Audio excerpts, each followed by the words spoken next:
A lot of people talk about motivation. What the is motivation? I go to the gym whether I'm motivated or not. I've had moments where I thought I was having a heart attack because my arm hurts so bad. If you stop the rocking, then the pain will catch you. So you keep rocking. Like I was in England. I was in Doncaster. He asked me something about England, and I was like, oh yeah, well it's all great except for the people, the women, and the food. I just kept hammering it, and this whole stadium, boo, boo, bottles start flying. I just got done telling them I was gonna him up in front of everybody. Yeah. I was like, is your mom in the crowd? Because I wanted to see this. I built that up into something that he had no clue about. Yeah. He had no idea, right? But for me, that was the trigger. I was set off more than he could ever comprehend.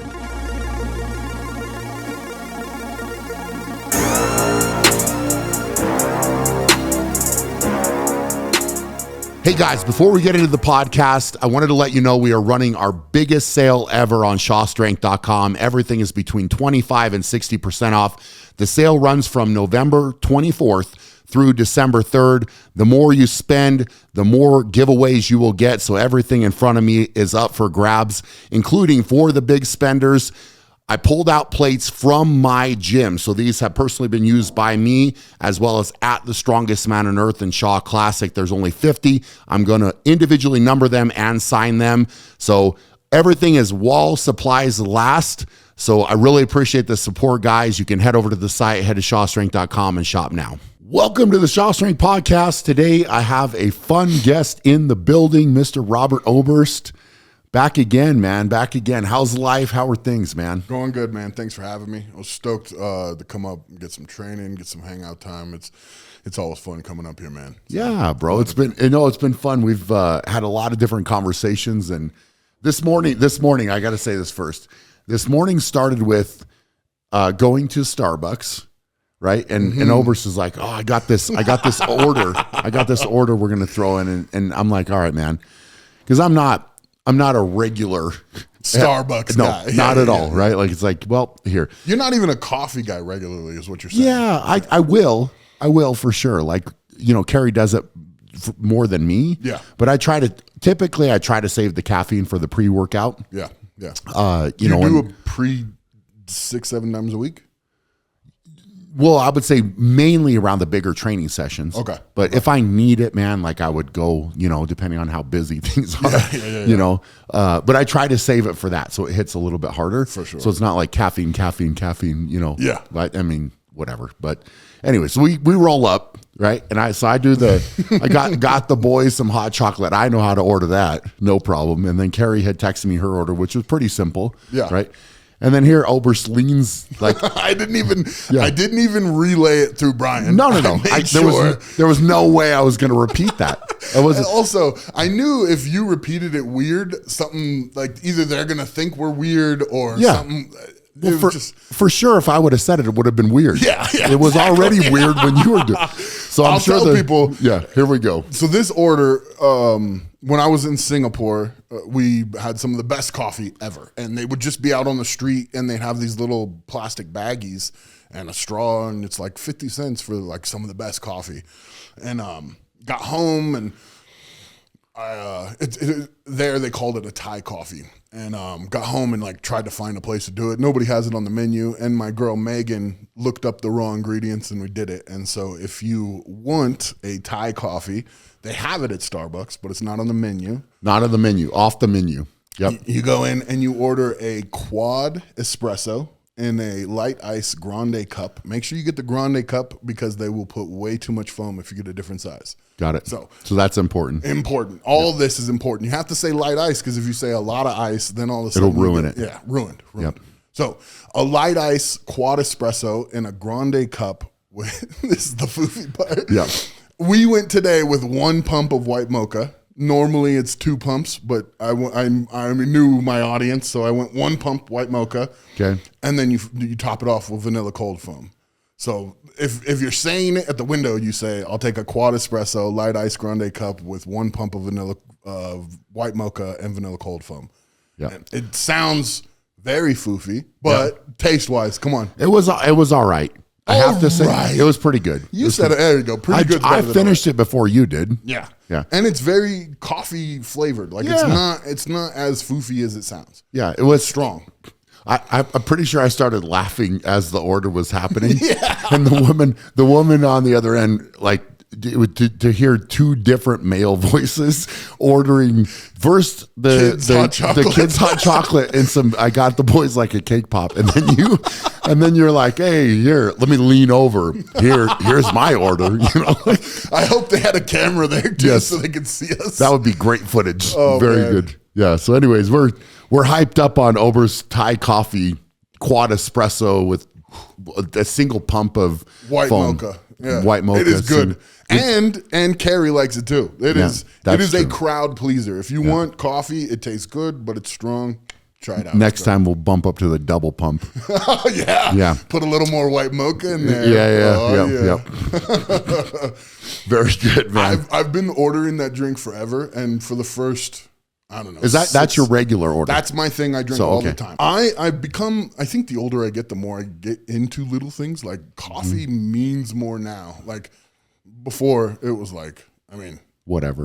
Yeah, I don't think I grew up, my house, like my dad, when you'd go to a restaurant or get coffee, he never got coffee like that. He'd drink black coffee from the gas station. But like, you know, when you were doing something, he would get so frustrated if you wanted to change the order. So like, there was a chili dog stand that we went to after the beach. It was like 27 cents for a chili dog. It was really cheap. Amazing. The prices were so much better. Yeah. And it was delicious. I mean, I'm sure most people would think it's a crappy chili dog. Yeah. But when you're a kid and you're covered in sand and you've been at the beach all day, nothing better. Yeah, you drink out of the hose, man, and then you go do that. It's awesome. Exactly. Yeah. And we'd go to the window, and they're making them all separate, right? Like, it's not like they have a batch of pre-made chili dogs they're ready to hand you, right? Yeah.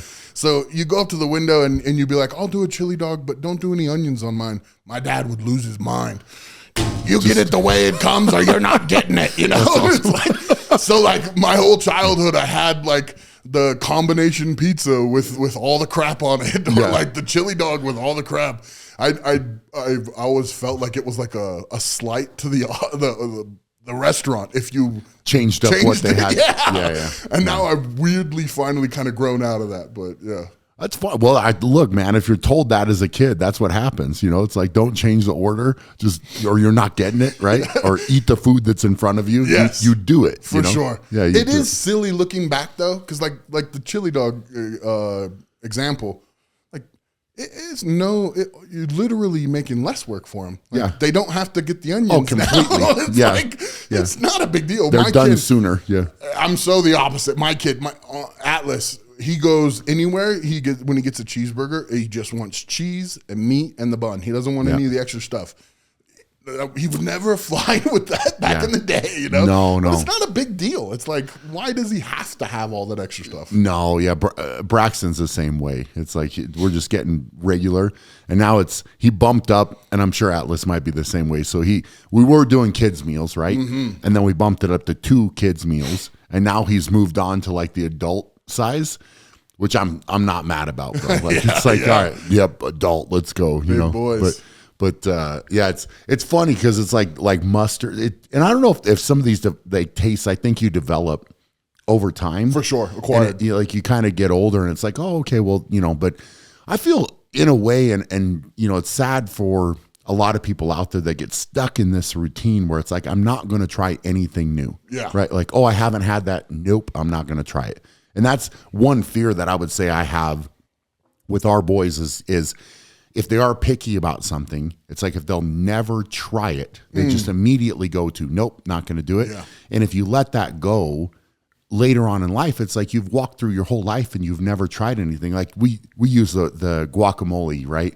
That's the example where they love it now, right? Like they can't wait. Oh my God, guacamole, I'm digging in. But it's, you know, it could, the appearance of it coming out, like you might not, whatever, like as a kid, especially it's green and this, and I don't know, but you try it one time and it's like, man, that's awesome. Right. So it's like something like that. Like if you go through life, not trying it at least. And you don't have to like it, but at least to say, hey, I tried that one time. Right. Like, yeah. And I think it goes across the board. Like, I wanted him to, like, in our house, we don't have a ton of rules, but one of the rules is you have to do a team sport. You only have to do it once. You have to commit for a full year. Yeah. I have the kind of kids that want to do it all the time. So, but you have to do it once, you know, you have to learn what it's like to work with other people. There's going to be a kid you don't like and you got to work with them. There's going to be all kinds of different situations you learn from that. And it's just trying new stuff, getting out there, you know? Yeah. The not quitting.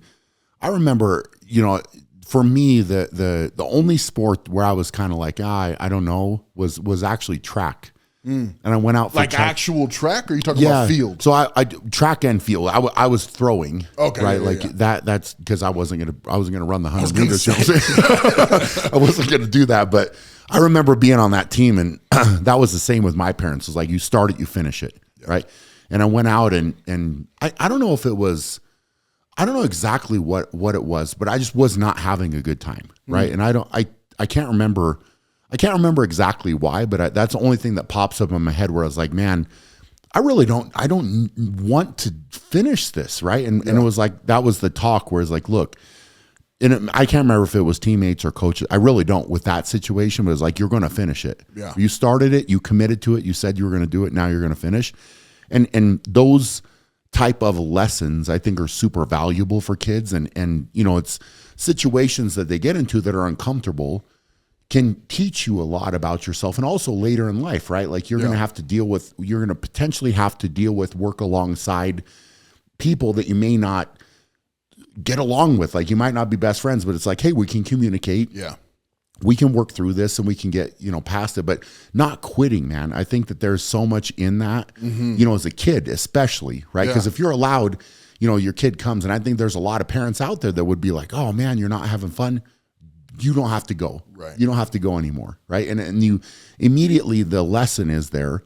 Oh, if you don't like it, just walk away. Like, you know, instead of work through difficulty and grow. Yeah. Right? Like, I think that lesson, growth is huge. It comes across everything. Like you're saying, work, whatever. Like, who wanted to do schoolwork? Nobody. There's nobody watching this loves going to work 9 to 5. Sure. Nobody. But like, you have to learn in life that we sacrifice some things to get other things, and that's one of them. And if you've made the commitment, then guess what? That's the lesson you got to learn. You know? I'm curious. You threw shot? I did shot and discus. I only threw shot. Yeah. But this is middle school as well. Oh, middle school. It's not high school. No, it wasn't even high school. Yeah. I was curious how far you threw and stuff. Like I know.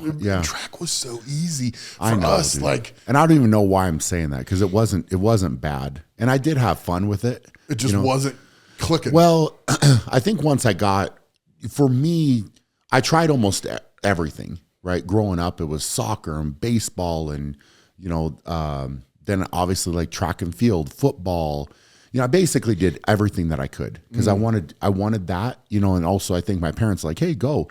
And then you had different friends that were doing this sport or that sport, right? And I think that kind of for me, it was clear toward the end of middle school. I was like, basketball is my thing. Like that's what I want. And also, you know, the small town that I grew up in was all behind the basketball team, right? And my uncle was a basketball coach. And then it was like, all right, like this is what I want to do. Yeah. I'm excited about that. And as a kid, I think when you have that type of excitement about something in a sport, and I could go work on it by myself, I could practice by myself. Huge, right? Huge. Which I loved. I loved that. So I just have a ball and a hoop, sometimes not even a hoop, and I could work on it. So I think for me, when I got to high school, it was like I was very... At that point, I kind of made my decision that I was really focused on it. And in high school, I still did a couple things. I think, you know, baseball, still did a little bit. You know, it was clear, like at that point where it's kind of like everything else was out. And then I was always courted by the football team, coach, right? They're like, Brian, please, like, come on, dude. Like, and I was like, well, for me, football season was my work time to get better for basketball because it was right around the corner. Did your coaches have anything to say about it too? Like your basketball coaches? They were on board. My coach actually in high school, I would meet him before school. He taught gym, like PE, preschool gym. Yeah. So I would what do they call that? It's pre-first period or whatever. Yeah. Yeah. So before first period, there's gym class. Yeah. Well, no. He just taught like gym class during school. So like you'd go regular hours, but he would come in early, meet me in the gym, and then we would go through drills. This is during football season, right? Wow. So like I would be in there, but and that was, most kids wouldn't do that, but I was like, I got to get better. And so he would push me pretty hard to be like, hey, we got to get better. And that's where I felt like I was able to separate myself, in this weird way of, and not weird, but it was like, hey, I could put in all this work. And if I'm playing football, I'm not going to be as good at basketball now. Right. And it wasn't like, oh, I'm taking this seat, I'm not going to play football and I'm just going to sit on my butt. No, right? It was because you had other work to get in. And a lot of kids, and I think probably for my parents, right, if I would have been that kid where it's like, oh, you're not playing a sport and now you're not doing anything and you're just sitting down and doing nothing, that would have not been okay. Like I would have needed, but they saw that I was practicing before school and then I would go practice after school, do all these things. Yeah. So, but that's kind of where I went. It was not really like, oh, I want to specialize, but I'm not mad about it looking back. Well, high school is different. Yeah. We've had a lot of conversations this week about this stuff, which is why you said specialize the way you did. But like we were talking earlier about specialization for 6 and 8 year olds is ridiculous. In high school, being more specialized, I think, is okay. It's not necessarily, or it's not necessary, but it is okay, and it can be beneficial. I played football, and the basketball coaches begged me. Did you play basketball at all in high school? I tried out for basketball in the 8th grade, and I didn't make the team. It was the first time I ever tried out for any sports. I got cut, and then the kids who didn't make the team, they had like an after-school club for those kids. And so I stayed, and I would work after school with at basketball with that. And at the time, all we played was basketball. Like we played jungle rough basketball. Oh, yeah. But that was it, And then I got to high school, took off in football, and the coaches from basketball, I remember they had a meeting. Like they called me in with the head coach of the football team and the basketball team. And he was telling him, he was like, can you just imagine this guy setting a screen? Oh, yeah. And then like all this stuff. And the football coach was just like, no fucking way. He goes, we've got a letter in there from Nebraska. Yeah. He's not playing fucking basketball. Yeah. So I never played basketball. Yeah. I did do track. So our offensive coordinator and our offensive line coach worked with the track team too. Okay. So it was, and for us, so you kind of have the same coaches. Yeah. And it was very lax. I didn't do any disc. Like I just did shot. Yeah. I'd show up, throw a couple times, and the high school track team was sponsored by a meat company, the Correlatus Meat Market, which is amazing. Like if you're ever in the area, Correlatus Meat Market has the best sausages. And they would just donate meat every day. And so I'd do 5-10 throws, and I walk over to the grill, and I'd be in charge of grilling everything. That's hilarious. And so like my practices was barbecuing, learning how to barbecue. Yeah. So I loved it. It was fun. But I can see it's very different being like football, basketball, baseball. Those sports take way more of your mentality, like your mental capacity of downloadable information and all this stuff. Like you're putting more in if you know I'm going to play college basketball, I'm going to play college football. I think it's a lot. And then it's not to say people don't do it. LeBron was on the football team, he was on the basketball team. Like all these guys do it. Yep. It's just it's more of a personal preference at that point. I think it's a negative thing for little kids. I think little kids should do everything. Yes. Run around, play all the silly sports. But when you get older, it is preference. Yeah, I can't agree with that more. I think you have to learn how to move when you're a kid, right? And I think that's something that certain parents understand, and others are like, nope, you're going to specialize in one thing. And the bigger issue, right, and you won't really find this out until later on, is where does that burnout come for a kid? Yeah. So if you've been doing it since you're 5 years old and you only wrestled or you only played football or you only did baseball, whatever, and you never had an experience with any of the other sports, and a lot of times the parents are pushing hard, right? Especially at that young age, because they're driving them or, taking them to practice. Or how expensive it is to be on a traveling team. It's insane. Yeah, and then you get that, But then, I mean, even for me, man, I'd friends, and I mentioned this to you, where you get to high school and their parents were pushing them so hard, whereas like they took the love of the game away from their kid, and their kid's like, hey, and they were awesome. Honestly, they were really, really good. And they just were like, no, I don't want to play anymore. Because a lot of times it's their dad or whatever, most of the time the dad, in the stands yelling at them. And then after the game they played and they got to go home and hear about it. Yeah. Right. And it's just like at a certain point, you need to step back and let your kids be your kids and do their own thing and say, hey, look, I'm proud of you. As long as you're working hard and you're trying your best, I'm proud of you for what you're doing. Yeah. And then let them foster that love, right? But also, and they'll bring it to you. They'll tell you, I want to be a basketball player. Yeah. I want to be a football player. Oh, well, cool. Let's look up what they do. Yes. Oh, we got this thing called YouTube. Yeah. You want to know what does LeBron do for a workout? Yeah. Let's find it. Yeah. And that's neat too, because for us it was maybe magazines or mine literally was magazines. I was told my freshman year I was starting at offensive tackle and defensive tackle.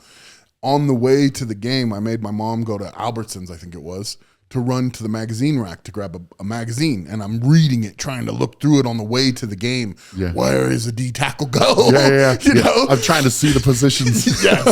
Yes. And I got there. I said, you don't really pick that up from it. Also, like a D tackle, depending on what style of defense you have, is in a lot of places. You know? Yeah. We ran an eagle shade, so the D tackle was like head up on one side of the center or the other. But like, if you have that, I want to be here, I'm having fun, all the other stuff falls in line. Yeah. You know, if you have somebody that's just like, I learned that coaching, I coached high school football for a couple of years. And whatever it is about my style, my communication and stuff, I was one of the, I'd say, rougher coaches when it comes to like planning and stuff. I would set up hard sled days and things like that. But I was also the coach that would love you up. Mm-hmm. Like I was not like against telling a kid how amazing they are. I've had coaches with me specifically tell other people not to tell me how good I am. Yeah. It's weird. Or other things. We've had there was one specific kid, he was a freshman when I started coaching, and he got kicked off the team because they found out he had weed in his bag at school.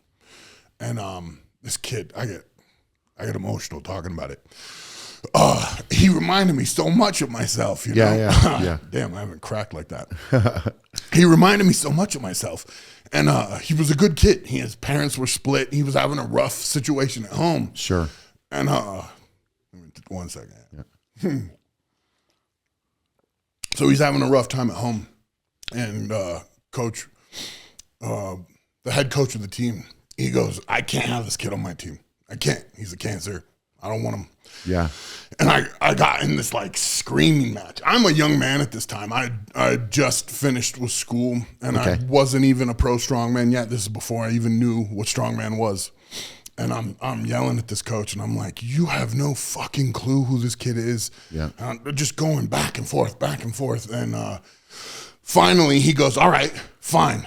He can be on the team, but if one thing happens, you will never step on this campus again. And I was like, I don't give a fuck. I was so fired up. I felt like I was, damn, that's hard to say. Yeah. I felt like I was defending myself as a kid. Yeah, like you saw so much of yourself that it's like almost like this coach was going against you. Yeah. But he was really against a kid, and it's like I get it, man. I get it. Like but it almost like hit a nerve. Like hit a nerve for you. Yeah, for sure. Yeah. And so I stand up for this kid. He gets on the team, doesn't get in trouble again. I left. I became a pro strongman after 2 years of coaching. I had to leave. And I'm at home after a training day. I'm at my house, and I get a phone call. It's Coach Blankenship. Okay. And he goes, Rob, you were right. Guess who's the senior captain this year? Graduating and going to school next year. Wow. And I'm not going to say his name, but I'm very proud of you. That's awesome, dude. Yeah. How cool is that? Really cool. Yeah. It's, for me, like, man, being a coach, you've got so much leadway, and you've got all that everyone talks about, being a president or being an astronaut. Man, coaches have shaped my life. Yeah, everyone around me, like, coaches mean a lot. They do. Honestly, that's such a good point. It really is. And I think that I've mentioned, before, and I like my book that came out this year. I talked about my coaches, and I had some really negative coaching situations, and especially my final coach in college, right? Literally took my love of the game away. Yeah. A horrible person, just a horrible person. And in his role, like not a good example, not a good human being. The way that he approached his players was always just yelling and degrading and all of that, where it was never I can respect. And I had other coaches that were tough, man. Yeah. But they drew that line of like, we're going to be tough, but we're together. We're a team. We're a group. Like, let's bond. So you would bond. And ironically enough, with those guys, I got way closer because the coach was hard, but we went through it all together. Yeah. Right. But you also knew that at the end of the day, the coach loved you. Yeah. Right. And he was like, hey, you know what? If you're going to work hard, like you gotta buy into what I'm doing, but also we're all together. Right. And I think that coaches out there should understand for certain kids too. And the crazy part is I went back to my old high school, right? For a couple different things. And it's changed a lot, right? Like, so when I was growing up, the basketball games, for example, the parents, like your parents all went to the game. Mm-hmm. And I'm thinking back, I don't think there was a guy that I played with that his parents weren't together, right? And that they didn't come to the game. So it's like, oh, there's his parents, they're your parents, whatever. Like everybody, and they all traveled. They were all friends, like got along in it. So after a community, the game, yeah. But I was like, looking at the game, and it was not very many parents there. And the coach now is like, well, it's different because a lot of these boys, like, they don't either mom and dad are split, or dad's not around, and then both of them, the parents sometimes wouldn't even come to the game, not support the kid, whatever. Yeah. So when you're in that situation, now the coach role becomes even greater because the parents aren't involved. You don't have dad around. So a lot of times the coach may be the father figure. Right. Right. And so that if you're was with me. Yeah. Yeah. And if you don't have that coach that's like, okay, I'm going to, I'm going to be tough with you, but also I'm going to be that support for you as well. Right. And I think, kids can really, really get attached to different coaches. It's crazy. Like we've seen it with our younger son actually, and he had a coach who was just playing flag football, and the coach is tough. He's real with them. I love it. Right. Like I love that. And it's like, hey, you can be hard on them and expect what they should do. Yeah. Right. And if they don't do it, get on them. Yeah. And it's like, but also he will talk to them in that manner. You got to love them up too. Yeah. They have to, it's like a dad. If your dad just beats your ass all the time, totally, it's different than a dad that's like, I care for you, I love you all the time, and then when you do something wrong, it affects them, and 100%. It's a relationship of gigantic magnitude. So for you with the coaches, because of that, did you feel like you latched on to certain ones? And well, like, my mentor, the person who helped me become a man, he was the offensive line coach and the athletic director at Aptos High, Coach Mark Dorfman. It saved my life. Just a good dude. Good man. He played tight end at Cal, and he's just an unassuming old hippie guy. Like you would never expect. Like he looked like a football coach. He always had a hoodie and shorts on, and man, he stood up for me in times, and I won't even. I don't think I could even get through talking about that stuff. Yeah, but he was just always there for me, always. And then even now to this day, recently, I had an old high school friend, one of my best friends. He kind of like turned on me and started saying mean stuff online about me. Huh. And it bothered me. It was weird, like I had a rough, no woe me, poor me bullshit, but I had a turbulent childhood at times, and I lived at his house for almost a year. Wow. I slept in his garage. And to me, that's like for life. Like I still think of him as that 17-year-old kid that had my back. Yeah. And like he was online saying stuff, this and that. People, I'm 99% sure he's got some other issue, but it came out as I said something about being from Santa Cruz, which I am from Santa Cruz County, and I'm born in Watsonville. Okay. And so like his whole thing was that I was pretending that I wasn't from Watsonville, which is but it's in Santa Cruz County. Yeah. So, and it's probably really close. It is. It's all the same thing. It's all one county. And literally most of my life I lived in Corralitos or Aptos. Like I bounced around in that county. Okay. And I lived in Santa Cruz City for a long time too, and stuff. So when I say it, a lot of times I'll say Santa Cruz or whatever. And one of these times he must have heard it, and like that was some kind of break in our friendship. Like, I don't know. It was really, really weird, and I'm almost positive it has something to do with something else. You know? Sure. And so I didn't really worry about it too much after I emailed Coach Dorfman. Yeah. And I was like, man, because we grew up together. And so like I was talking to him and he, I'm not going to say what he said because I don't want to do that. But he was there for me as a 40-year-old man. Yeah. He was there for me when I was a homeless kid. He kept me from getting kicked out of school. He made sure I graduated. Just good dude. Yeah. I owe him everything. I wish he had a cell phone so I could call him and tell him I love him more often. Yeah. He's an old school guy. I just got an email. But, like a coach like that took a kid like me and changed my direction from being a biker drug dealer headed to prison to being an athlete. I'm known as an athlete now. Sure. Like it's very different. Yeah. It's so like the impact, man. It's neat to hear you say that, because I think a lot of my coaches too, and I know I just said about the negative side, but there was positive too, right? And I think that all of them I learned something, right? Both bad and good. You go through the experience and hardship and whatever, or tests, right? Like you learn, because certain coaches would take you to a breaking point where you didn't know if you could do it, right? Like, and I remember those moments where it's like, you're not sure if you're going to die, kind of. Yeah. Right? Like in your head. Yeah. And your mind is just like, oh, I got it. But then you're pushed more and more, and then you do it. And it's like, oh, I just unlocked a new level. Yeah. And I think that, a good coach can unlock those levels and show confidence in certain players and still not take away your love of the sport or the work. Yeah. So it's neat. I mean, it's neat to hear you say that, man, because it's like that I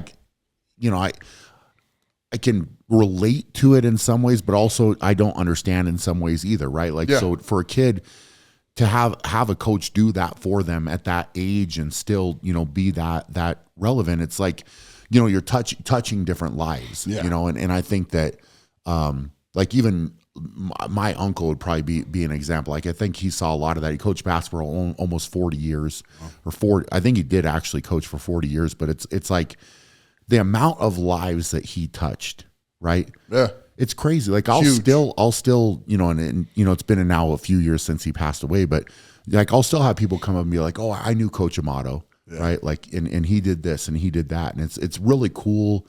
Like, it makes me emotional too, because it's like he touched that many lives, and like I know what he did for me too, right? Yeah. And it's like it's neat, but all through coaching, right? He didn't have his own kids, but it was all through coaching, and he coached how many different years of different players, and it was always most of the times we would practice was in the morning, because our school only had one gym, so it was always like the freshman. He goes to the freshman team, and then he would be like an assistant for the varsity team, but. You'd go in early, man. Like 5:30 was a practice. Yeah. So for freshmen, like you have almost undivided attention at that time in the morning, because they're there and they're maybe half asleep, whatever. Right. But it's like you're in it, and then you just impact differently because you haven't had all the stimulation of a school day, right? So like you're there to play basketball, you're there to get better, right? And so it's like this neat bonding, right? Like bonding, and I think that's for a lot of different reasons, but he had a special way of kind of connecting with players, I think, with his voice and the way that he'd yell, but never like super mean or whatever, but hard, but but just real, but then he'd make you laugh too. Yeah. Right? Like it was kind of like this. That was the thing. As long as you're genuine, and I keep saying it, you got to love them up too. You got to do both. I remember when I first started coaching, Coach Dorfman was still at the school, and he was coaching varsity, and I was coaching freshmen. And I was down on the field, and my boys, they were 0-0, right? Not a game done. And they were walking around like they were just the cock of the walk, the champs, Yeah. And man, someone who's dug out of the dirt to earn that, it eats you alive on the inside, seeing somebody think they're something that they haven't earned. Yeah. And I remember we're doing sprints. Yeah. Get on the goal line. And then as they're going, I'm walking up and down. You want to act like that? You got to earn it. You've got to earn it. And then I'm looking and I realize, and I look over and Coach Dorfman's on the other side of the football with the seniors and working with them. Hey guys, Black Friday is officially here and we are running our biggest sale ever at ShawStrength.com. Lots of new drops. We actually just dropped 12 new shirts in a variety of different styles and colors. I'm very excited. This is probably my favorite shirt drop that we have done in years. So really excited for you guys to be able to check that out. And with any purchase from Shaw Strength, Undefined Nutrition, or Evolution Athletics, everything will be 25 to 60% off. And the more you spend, the more giveaways you get. So with a $50 purchase, we are giving away a free signed picture. This is kind of a cool picture collage that stems kind of from my documentary. So I'll sign all of those personally. And yes, I sign every single one of them. With a $125 purchase, you'll get a free motivation button. So these are pretty cool. They've got a number of different sayings from me that are recorded. So you just click it. And then you'll get that motivational type of quote message with those. If you spend $250, we are doing free shipping. So the first time we've ever done free shipping within the continental United States. So we're really excited with that. If you bump it up to $500, we're going to throw in a gym bag along with everything else. And then last year, we actually had a number of people that were big spenders. So we were trying to think of something cool that we could do for those people. And what we decided to do is actually pull some weight plates out of my gym. So these have been personally used by me, as well as at the Strongest Man on Earth and Shaw Classic. So what I'm going to do is there's 50 of these. I'm going to number every single one of them as well as sign them all individually. So this is something that's special, unique. You're not going to be able to get anywhere else. And this is going to come with a $1,000 purchase. Now, all the giveaways, obviously the plates, there's only 50 of those. All the other giveaways are limited while supplies last. Everything on the site, the shirts, all the new drop items, those are also while supplies last. And typically with our Black Friday sale, we tend to sell out pretty quickly of a lot of items. So if you are excited about something, you want to stock up, again, everything is between 25 and 60% off. And we're really excited to have you guys support us. We are so grateful for that. And please head there and shop now. And I remember I was like, fuck, I gotta do it the way he showed me to do it. Sure. Sure. So I look at these kids and I was like, fuck it. I got down a 3-point stance on the line. I started running the sprints with them. Yeah. Never again did I ever, I never really got challenged or whatever, but when you do that, like I ran till I almost puked. Sure. I ran just as hard. I was like, nobody be behind me. I'm doing them with you. Yeah. And I get behind the biggest lineman and I'd push him. Come on, let's go. And when you're willing to do that, look stupid, exhaust yourself, commit, all those things that they're already doing. Those kids are already there. They feel silly. They're growing and they don't know what, the girl at school and this and that. Like all this stuff is going on for them. Yeah. And you just look like this solid man who's just berating them. No. So it changed the way I saw coaching right then in that moment. And to this day, like I told you yesterday, I like being coached. Like when we go to the arm wrestling table or we're in anywhere where someone can coach me, please do. I feel comforted by like, okay, this is the cue, this is the thing, focus on that. Boom. Sure. And like it's like a soothing thing to me. It's almost like a bedtime story, Yeah, absolutely, man. Yeah, how has that been with that, I mean, it's, obviously now been a few years getting out of strongman. Yeah. Right. And I mean, we've talked about that, about the career and, like some of that stuff, getting out of strongman for you in hindsight. Now, what was that like that transition period, and obviously you've been busy doing different things, and we can talk about that as well, but it's, how was it? I'm curious now, because I'm now a little bit removed as well. So I feel like it's interesting. It'd be interesting to hear your perspective. My strongman career was just a jumbled mess, man. Like, there's so many things I did wrong. I was always in a hurry, and I was always have to do this thing, this show, this all the time. And looking back, I wish I would have just been smarter about a lot of things. I got hurt. The very first pro show I ever did, I bulged 3 discs in my back. And I think it was like 11 days later, I was on the flight to Sonya for World's Strongest Man, my first one. Yeah. And then get home and can't lay in the bed because my legs go numb and all this stuff. So I'm sleeping sitting up and all this stuff. And I continued to deadlift on it. And like, definitely not getting stronger. I'm just hoping that I can stay in the range where I can pull over 7 for reps so I don't get a 0. Yeah, You know what I mean? Yeah. But doing that for 10 years, like, you get to the end and it's like, man, some of these shows I should be winning and I can't fucking finish. Yeah. And then, like, I debated on stopping and this and that for a long time, and I 1 foot in, 1 foot out, and then as soon as you start doing that, something pops, and this tears, this is that, and so when I quit, I was fully committed to quitting. There's video of me on here saying you'll never see me lift like that again. Yeah, and I truly felt that. I really truly felt like that, and I was just, man, I was fucking fed up with the sport. I was fed up with the style of strength athletics, with the culture of it, with everything. I was just disgusted. Was there a main reason for that? Like, why were you fit? It was me. Okay. I did it to myself. I was in so much pain, and I never addressed it. I just continued marching towards the light at the end of the tunnel. Yeah. I will be ready for this show. I will be ready for this and that. Yeah. It doesn't matter that I can't pick my kid up out of a freaking crib. Sure. I'm going to be ready. I was that person. And, man, that takes your life away. Yeah. It does. And then you get to the end and you feel like you left so much on the table because the entire time you tied your hand behind your back. And then I quit, and I was angry quit, and then a year goes by and I'm like, well, at Masters, they only deadlift 600. Yeah. And it's like, you're going to try and chase what you should have done in 2014 and 15. Yeah, yeah. That's gone. That's gone. That was 2014 and 15. And then you were there. You couldn't fucking walk, but you were there. Yeah, yeah. And so, it took another adjustment of,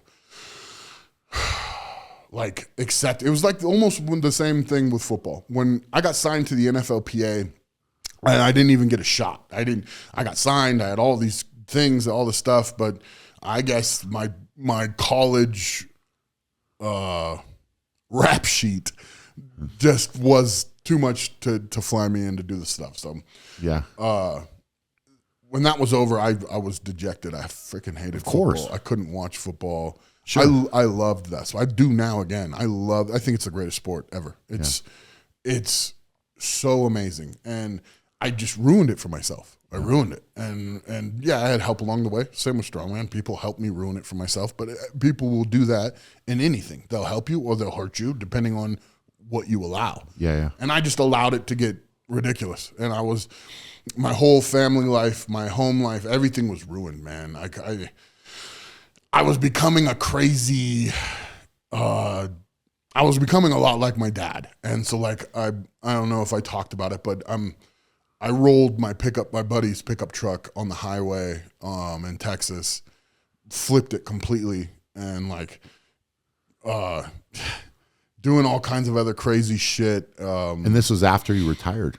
No, this is right before. Right before. Right okay. before. Okay. So like the end. So you're kind of like everything around the sport and your life and whatever is just kind of like building and compiling. And so I'm not going to talk too much about it because I'm finishing a book about this right now. Yeah, dude. 2018, my last real run at Worlds, I was taking mushrooms the whole year prepping. I was training on mushrooms, and I competed at World's Strongest Man on 3.5 grams of mushrooms the whole time. It helped with my back. Okay. It helped bring back the intensity and the love, but it took everything else in my life and just made it a blur of momentum. Oh man, yeah. Like my poor little dude's first couple years, you know? Yeah. I don't know how many times I'm gonna do that to myself on this freaking podcast. No, bro. But, it's like emotion. You get talking about it, and it's like looking back. You know what were you doing with time? Yeah, right. And I think that's more of it with that. And I mean, it's it's impactful, bro. Like what you're saying is impactful. It's not like it's heavy.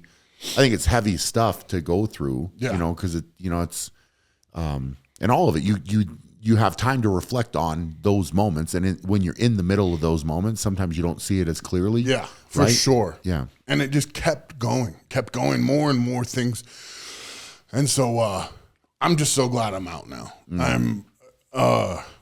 I wake up, kids climbing on me. Right. I go to bed after bedtime stories, and like the weirdest bedtime stories. I make up my bedtime stories, and they're always. I can imagine what stories you make up. I always try and teach them a lesson too. So I always make like this really cool character, and then he ends up being horrible and disgusting at the end. Yeah. I do a lot of weird stuff. But that's awesome. I love it. I'm so fulfilled now. Like I have a happy life. I enjoy what I'm doing. Yeah. And man, it's just a bonus on the top of that I now get to pursue greatness in another sport. I've been a professional athlete, I think, in 5 or 6 different sports. Yeah. So that's insane. And I mean, Moss wrestling. It's not, but sure. It's still 5 or 6 different sports. Yeah, I've been pro. Chalk it up, man. Yeah, buddy. I mean, I was undefeated national champion. So it's I've had a lifetime of athletics. Yeah. And when you don't have that, even though it's warming and like having my daughter learning new words yesterday, we were working on silver, she says sibler. Things like that nobody else is that interested in. I will spend my life in that moment, Yeah. And when you add on that something I've been doing since I was 6, the athletic pursuit. I want to see what my body's capable of. Yeah. I truly enjoy finding my box that I'm good at and then breaking it open and doing better, or something I'm bad at and getting better. I like that. Yeah. And being able to do that now, being able to train my arm and still pick my kids up and play with them and run around, and I go to all the meetings. I offered to coach football. Like I'm so involved in their lives. I'm sure, like to anyone else, they'd be like, "That's a little bit much," Yeah.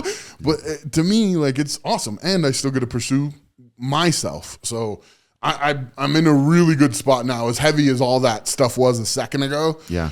I feel so good now. I feel like.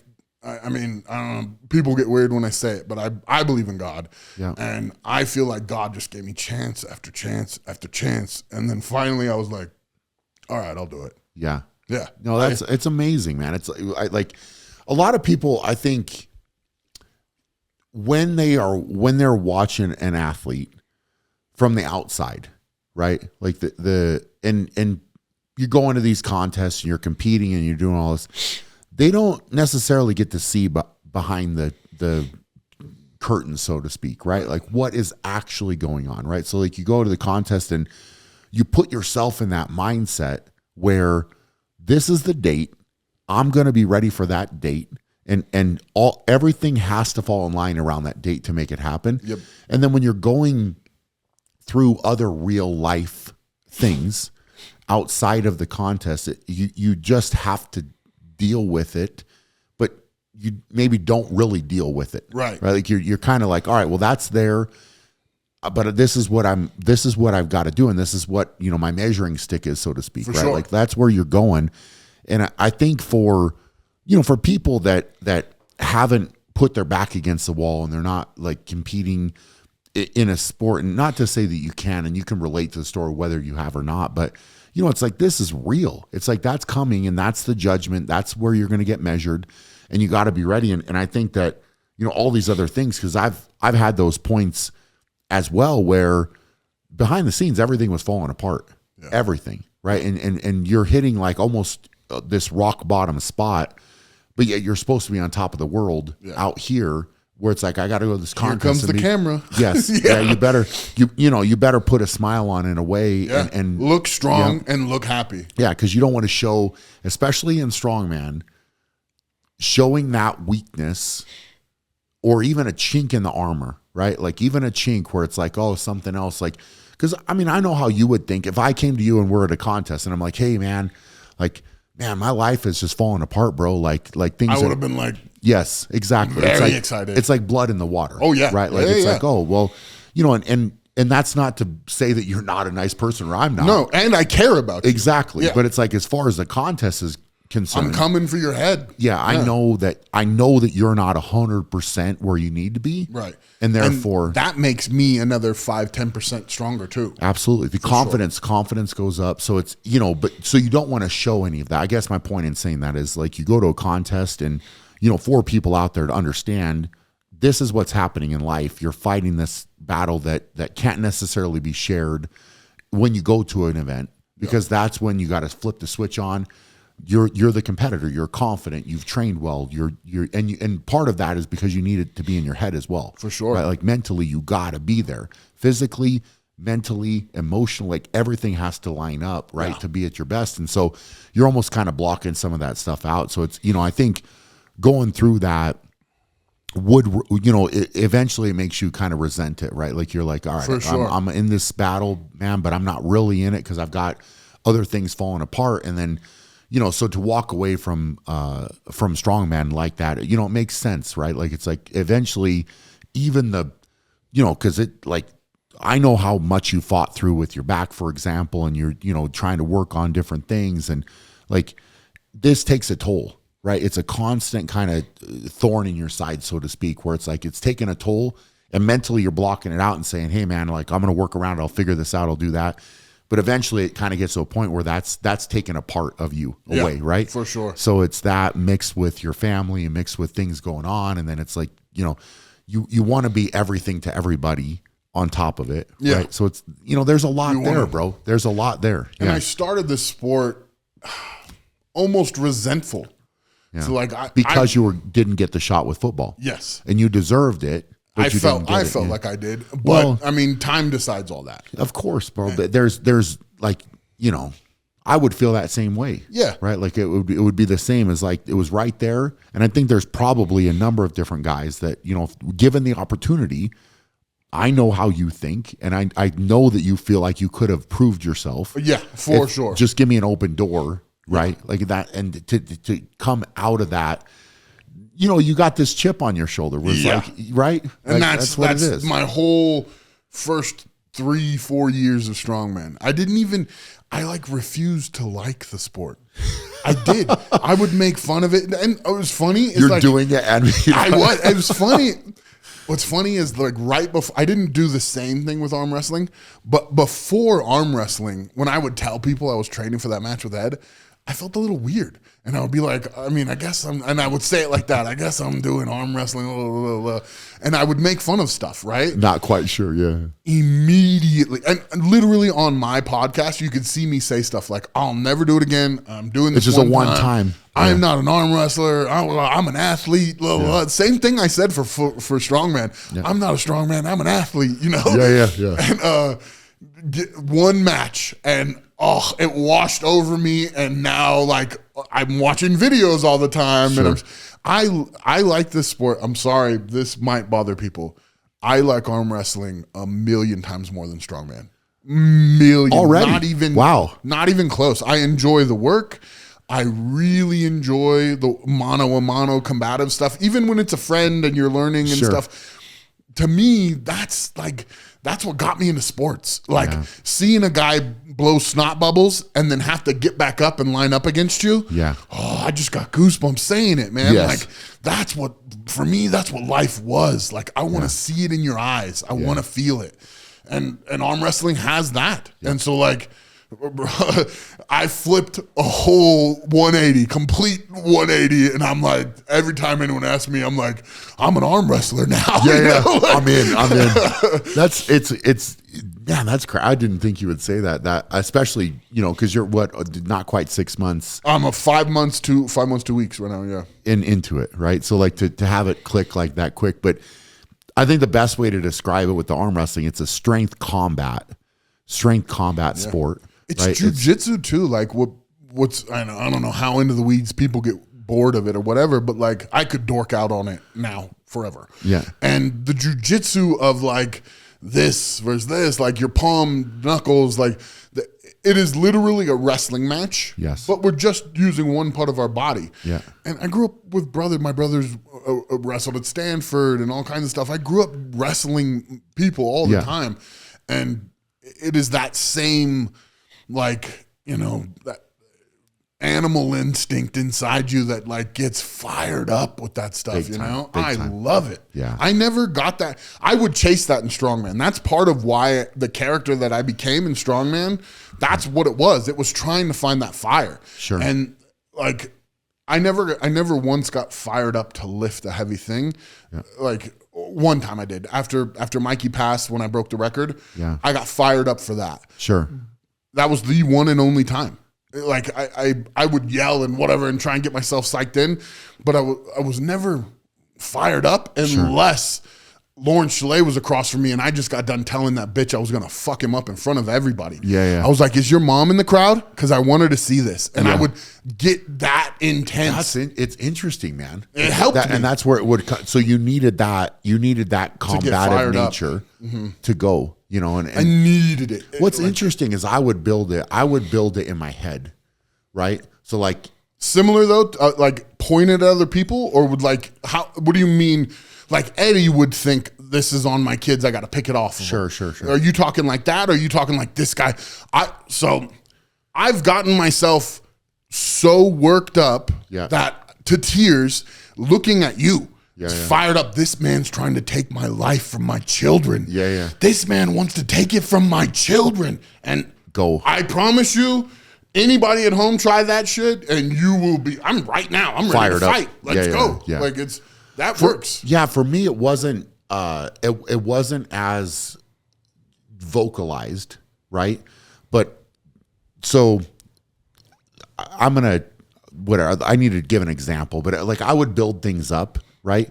So like, let's just say that, well, the best one or one that I've talked about, maybe I don't know if I mentioned it on here or not, but so Romania, this would have been around like 2009, 10, right? Before me. Yeah. So this kid, came in and it was the World's Strongest Man Super Series. But so before, like when the Super Series was still happening and all that. And I was, I think at the time I was a Super Series world champion. So I was coming in and I was like, I'd prove myself and everybody's kind of like, oh yeah, Brian's here, whatever.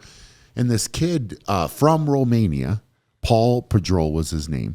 Good kid, right? Probably, like I've actually heard of him. Yeah. Yeah. Just a new kid, really good Olympic lift, like overhead guy. And we had Axel there.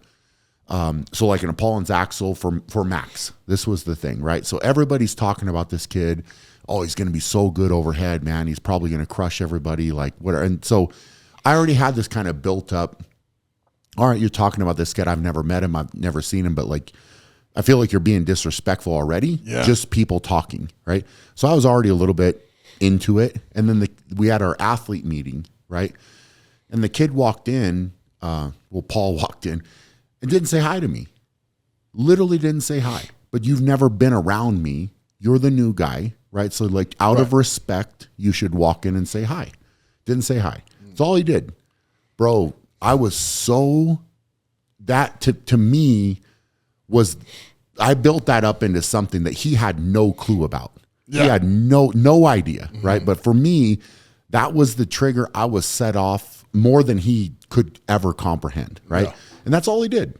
That's all he didn't say hi to me, didn't shake my hand, right? So in that contest, I was like, the same thing you just said about like having a competitor, like I hope your mom is in the crowd. I hope I was like, all these people, I don't have anybody here for me. They're all from Romania for you, right?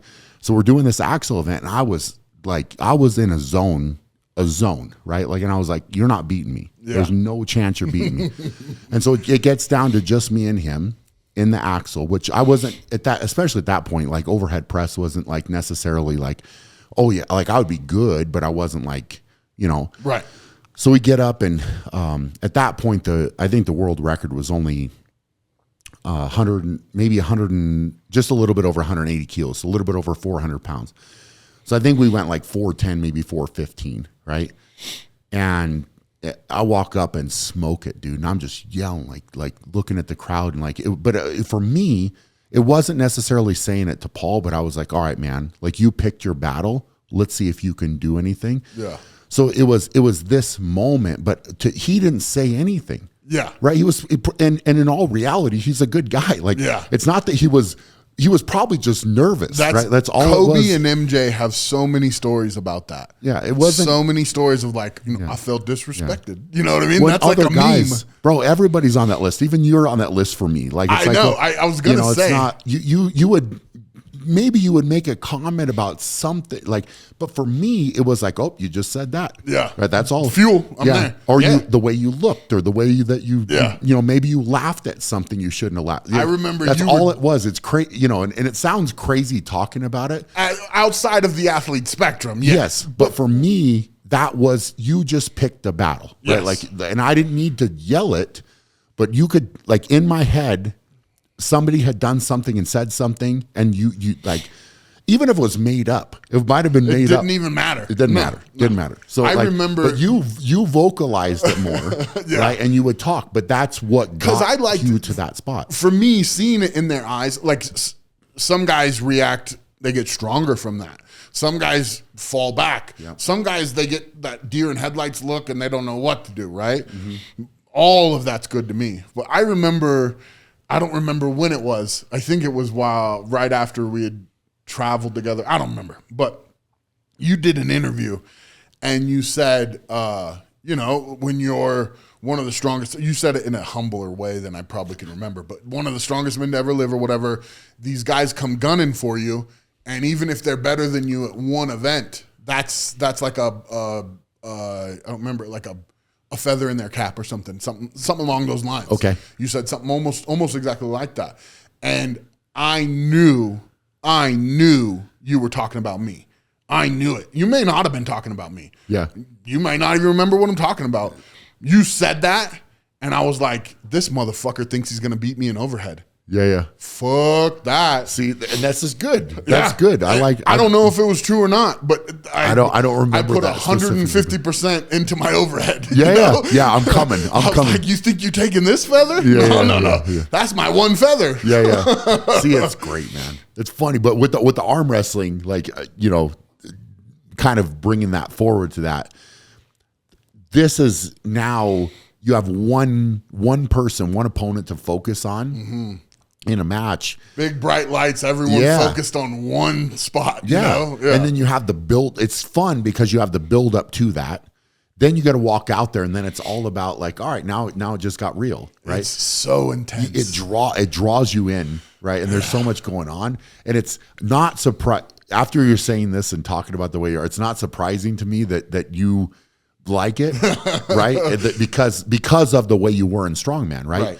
And people, again, hate you, love you, whatever, across the board, right? People were entertained by you going out there. Yeah. And you would get on a microphone and say something, and half the crowd might boo and half the crowd might cheer, right? But it was real. Yes. And it was real. And it was like everybody, had their role, but a lot of the things you were saying were to get you fired up, to increase your performance. For sure. Right? And that's the moment you lived in. And I think that it was a spectacle, man. Like the sport in general, right? Like you had characters that played different roles, and people bought into it or hated it, loved it, Yeah. but they were going to get entertained one way or another. And it's like like that was not my role necessarily to get on and say those things, but you did.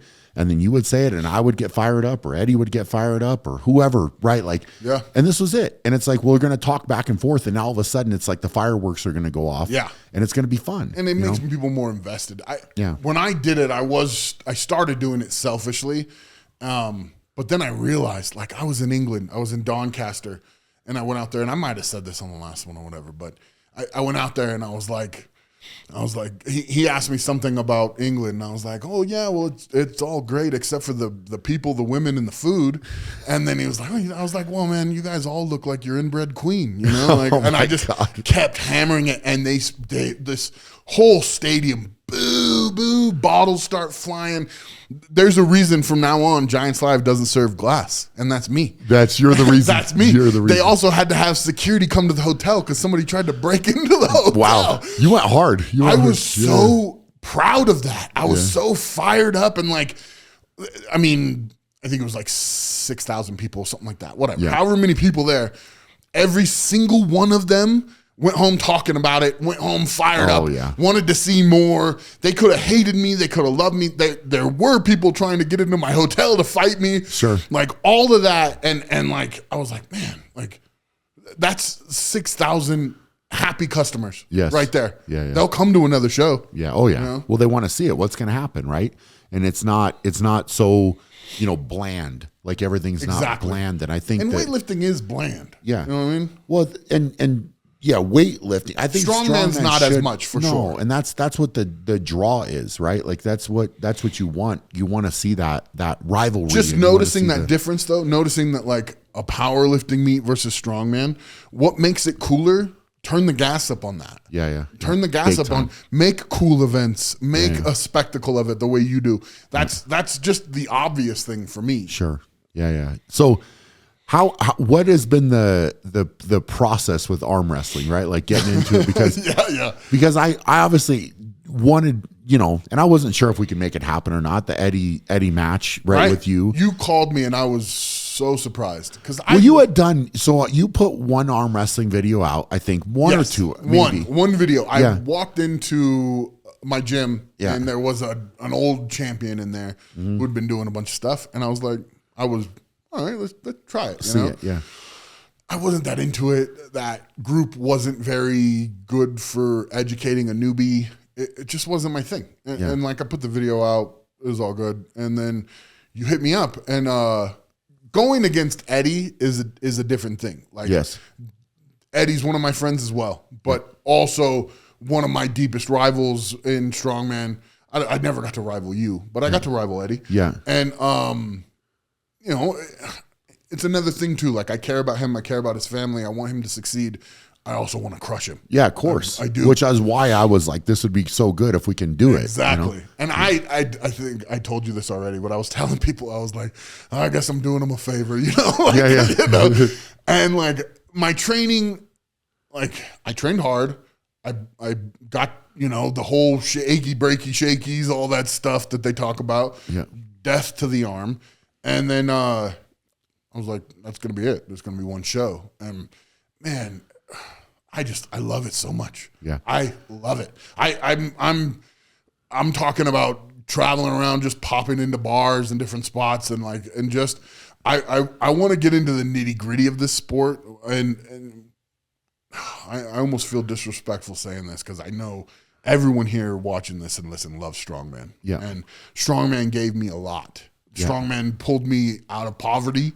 Strongman gave me an opportunity to make a different life for my children. For sure. It's given me a lot, and I'm very grateful to Strongman. I never, like I did the work because I know the work. I know you have to watch film. I know you have to do these things. But I never was like, wake up like, whoo, today I'm going to work on my hook. Every day I wake up, mosey into my garage and I pull. I've got it all set up for my hand stuff. I start the day like that. Atlas comes in, we get started on schoolwork, and then his break time, he does it. He loves it. Yeah, that's cool. I don't have to ask him nothing. He wants to do it. I have to keep him backed off because I don't want him to do too much. Sure. It's very specific arm wrestling, you know? And so I'm just in a different space with this sport. And I'm really grateful to you getting me into it. And again, don't be pissed off, strongman fans. People hate when I say shit like this. They get so fucking mad at me.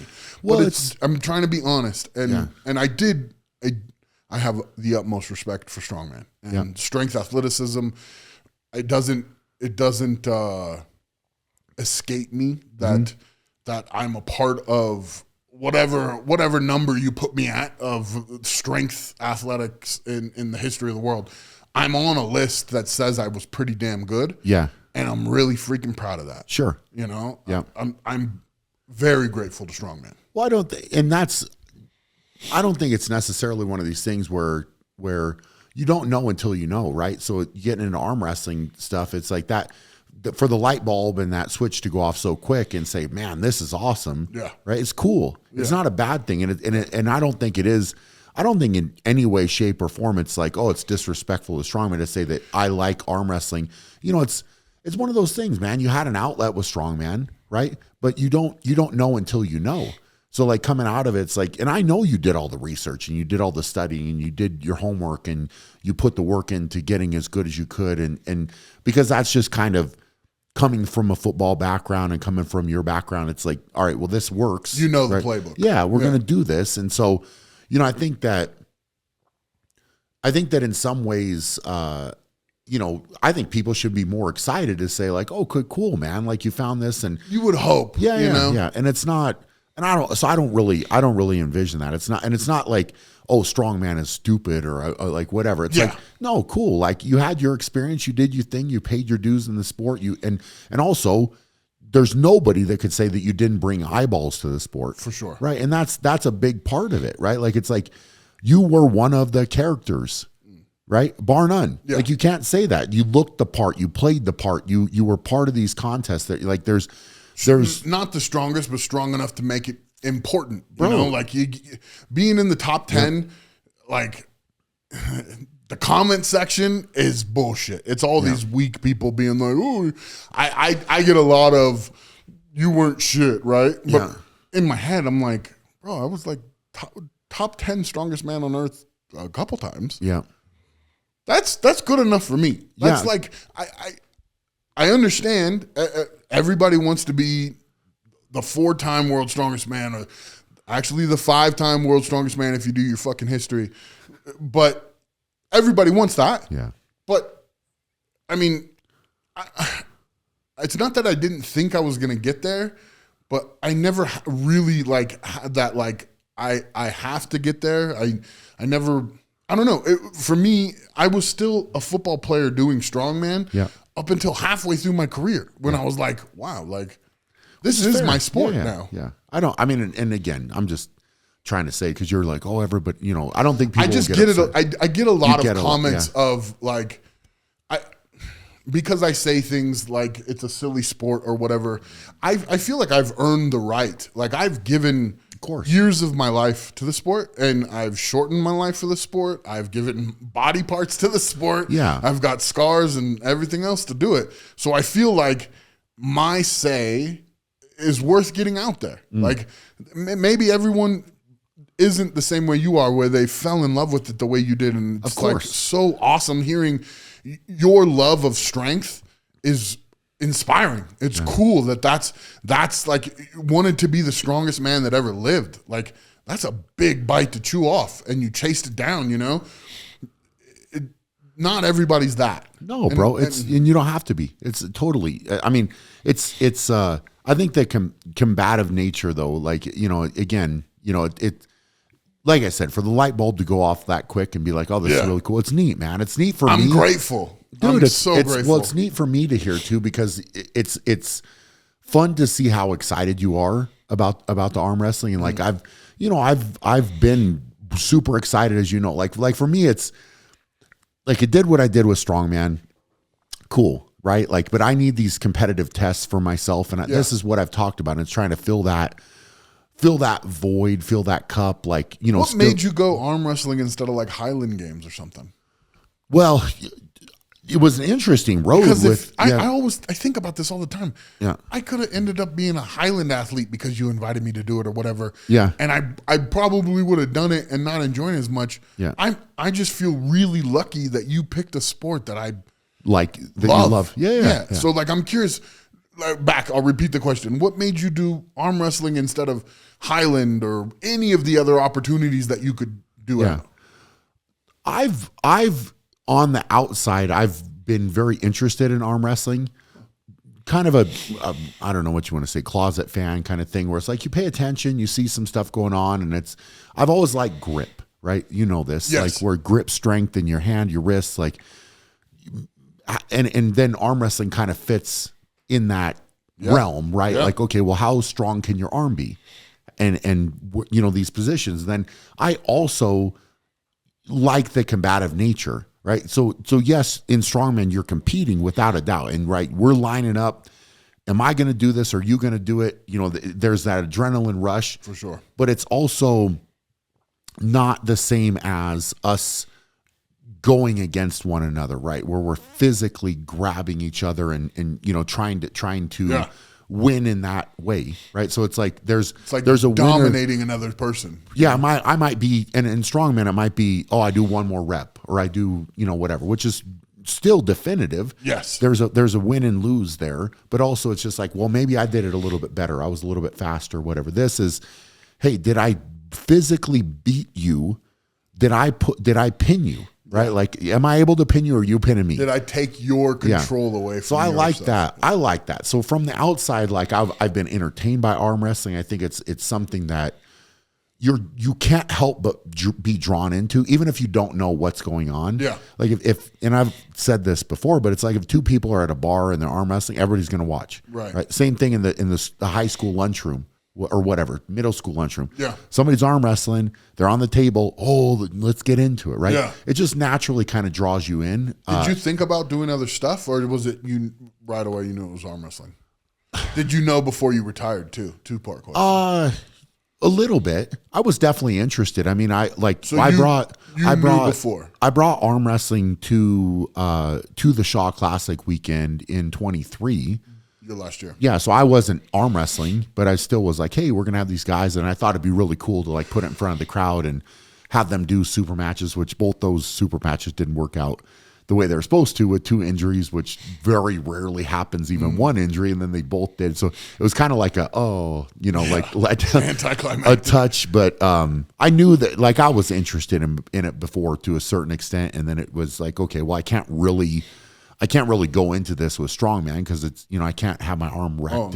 So it's always kind of been on the outside, to answer your question. It's you know, like because you never talked about it. Like I spent a lot of time with you and I don't ever remember talking about arm wrestling. No, not really. Yeah, it was, I just watch, you'd see clips pop up or video or whatever, and I'd watch it, but it wasn't really, like, I was so far down the rabbit hole of strongman that there was no time to really research or study. And I get kind of obsessive with things, so it's like, okay, well, there's only so much room in that space, and it needed to be occupied by strongman, not like, I'm going to do this and learn arm wrestling, and then I would watch other sports and it would give me anxiety that I should be watching strongman. So I got to the point where I'd seen everything at every competition, and I would repeat them. I'd seen all the ones that were in Russian and that have no subtitles over and over and over. And like, you know, it's weird, but I know exactly what you mean when you're saying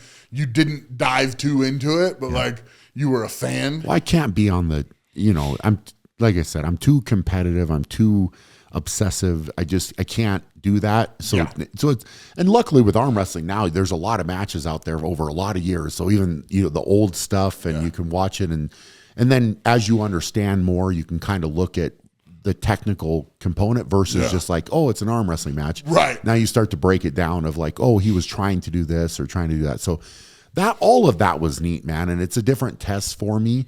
So, I think coming out of strongman, it's like I called my shot. I was happy. I called my shot. Like that was what I wanted to do. I did what I wanted to do, walked out, and then, he kind of had 6 to 8 months of that fight deal that was like, oh, the fight's going to happen. And Who were you supposed to fight?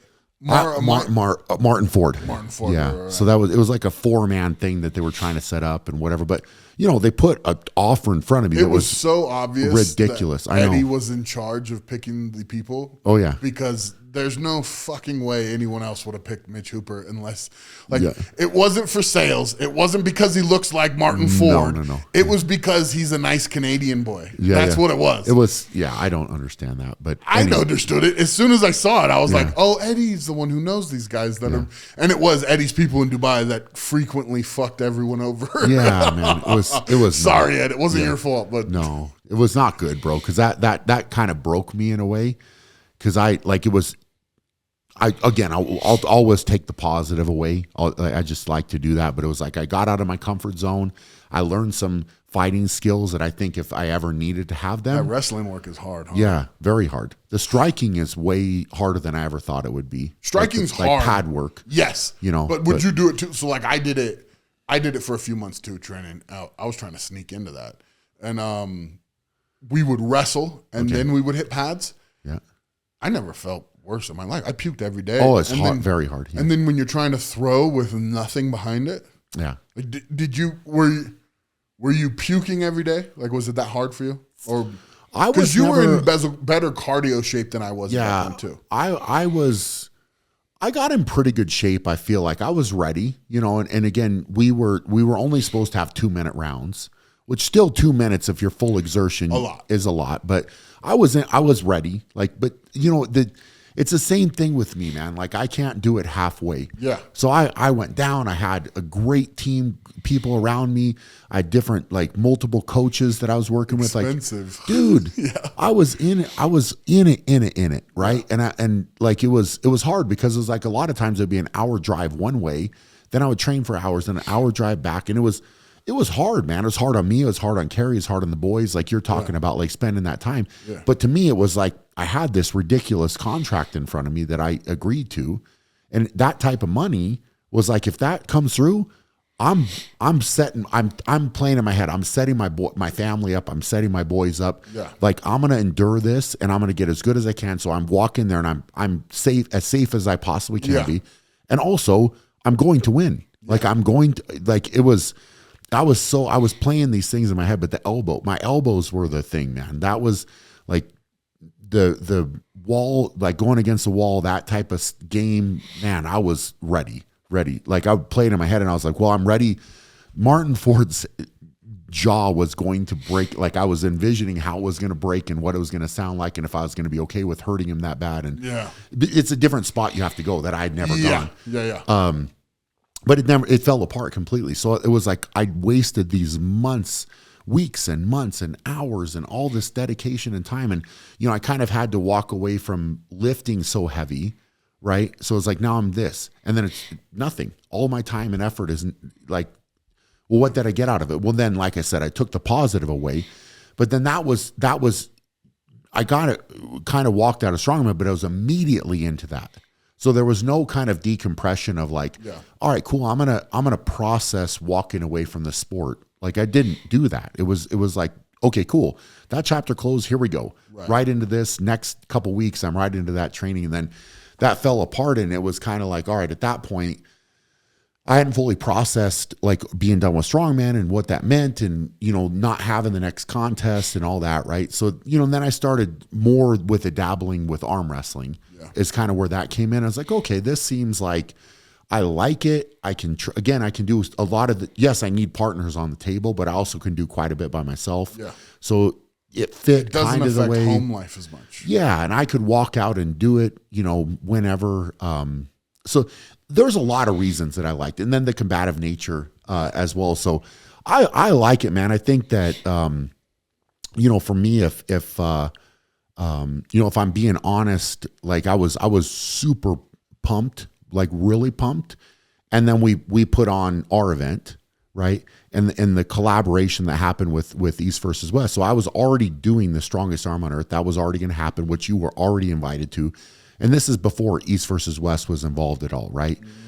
And then all of that, which we're not going to go into all of that mess, but it was like, I felt like they came, I was like, look, I'm going to step up. I'm going to help. I'm going to try to do what I can because I really love this sport. I really love the people that I'm meeting and that type of thing. And that, you know, that collaboration with them was horrible. It was horrible for me. And you know, it affected me in different ways, right? Like, and it's hard when you go through something like that, and I've already poured so much of myself into it. Yeah.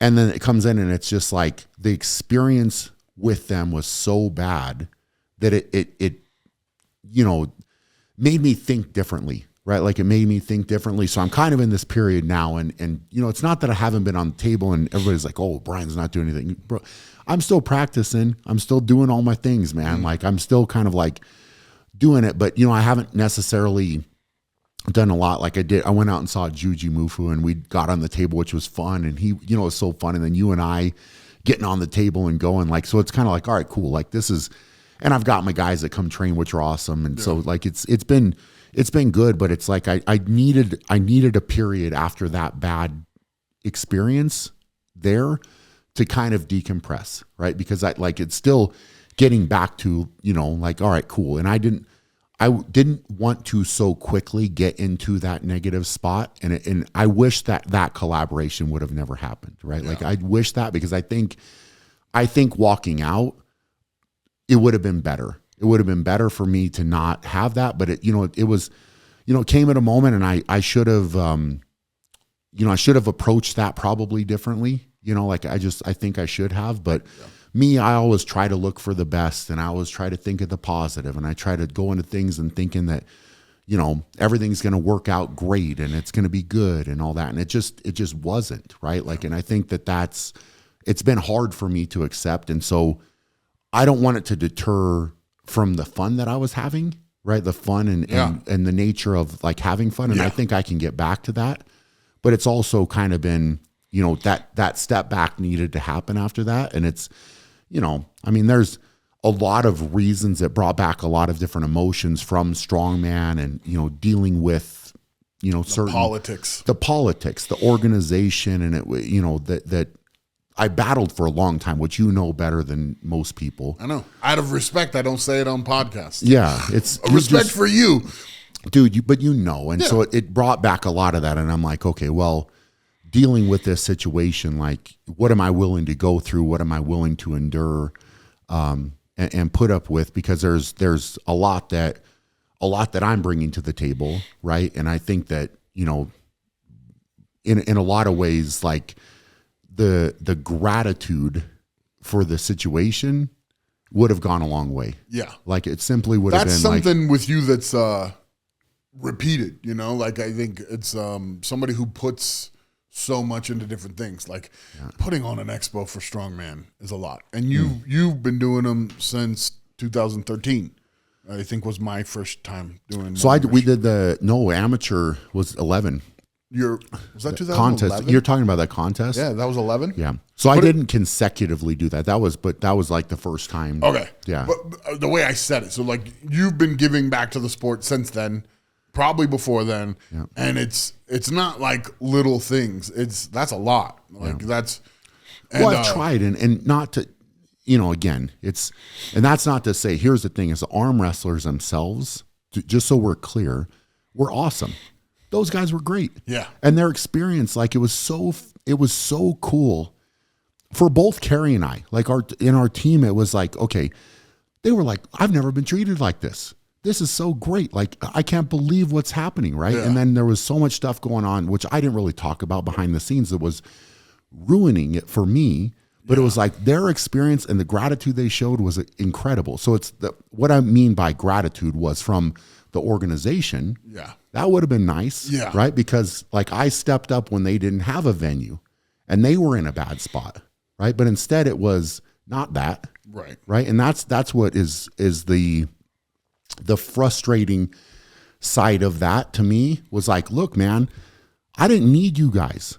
Yeah. I could have done it all. I was already doing it all. I didn't need you to come in. I did you the favor, right? Like I was the one that, and then there's so many things that came out of that, which I think actually good for the sport, right? So I put my foot down about a lot with the arm wrestling. So like the challenge flags, I said I'm not the repeat videos or whatever too. The screen on the side. There's a lot of things that were implemented. And I said I'm not accepting not doing this because it's my event. Yeah. So you can either I don't really care. We're doing it, right? Yeah. So like, and those were all everything was an argument. Yeah. Everything was a battle to get there, right? So it's like, but the sport, and I think there's a lot of people. I'm not saying I'm the first one that ever had the idea to like actually have a physical flag to put there. I'm not saying I had never heard anybody say it before. I'm not going to sit here and say that nobody's probably had that idea before, but we actually did it. Yeah. Right. And it made it better. And like, there's a lot of things that were really good. I'm proud of, but it's again, just walking out of it. Like the negative, experience is not good. And there's more, honestly, man, there's more to that than we really need to go into. And I don't need to say that, but it's, like for me, making sure that I stay with why you're so excited and why you love it. Exactly where I was, right? Like and I still do, like, it's still fun. Yeah. But it's just kind of like, I'm not going to let anybody, especially the business side, the politics, whatever you want to call it, man. Like you can't let that kind of come in and cloud your judgment. Right. Yeah. Honestly, man, like, especially early. Cause like the business side of strongman got to you, but way after you'd been doing it for a long time. Yep. And you knew what you needed. You knew all that stuff. You're an athlete, a seasoned athlete now. So you knew you wanted the replays. You knew you wanted those things, but there's still a ton of stuff that you've got to learn in the sport, a ton of stuff that you've got to get better at and stuff. So you're not even in a place where you really know all the things you want and everything. You're just like, a baby walking at this moment, obviously you're strong and good, but I should have just been, in hindsight, man, it's always 2020, right? So I should have been, I should have been a little bit more inquisitive, maybe asked a few more questions, been a little bit more standoffish in a way, and say like, all right, do I really, should we do that? Like being, especially like in sports when you're negotiating things and stuff. Yeah. I found that if I go in and I'm like I normally am a kind of bubbly, like I'm a little, as weird as that sounds, I'm sure I'll get made fun of for it, but I'm a little bubbly, and when you go in to negotiate something or anything, that immediately knocks you down 10%. Yes. But if you go in there and you're just very serious, well, it's like, I should have, it's not like I haven't, had, negative, business dealings, if you will, before. And it's just, I think my excitement about the sport of arm wrestling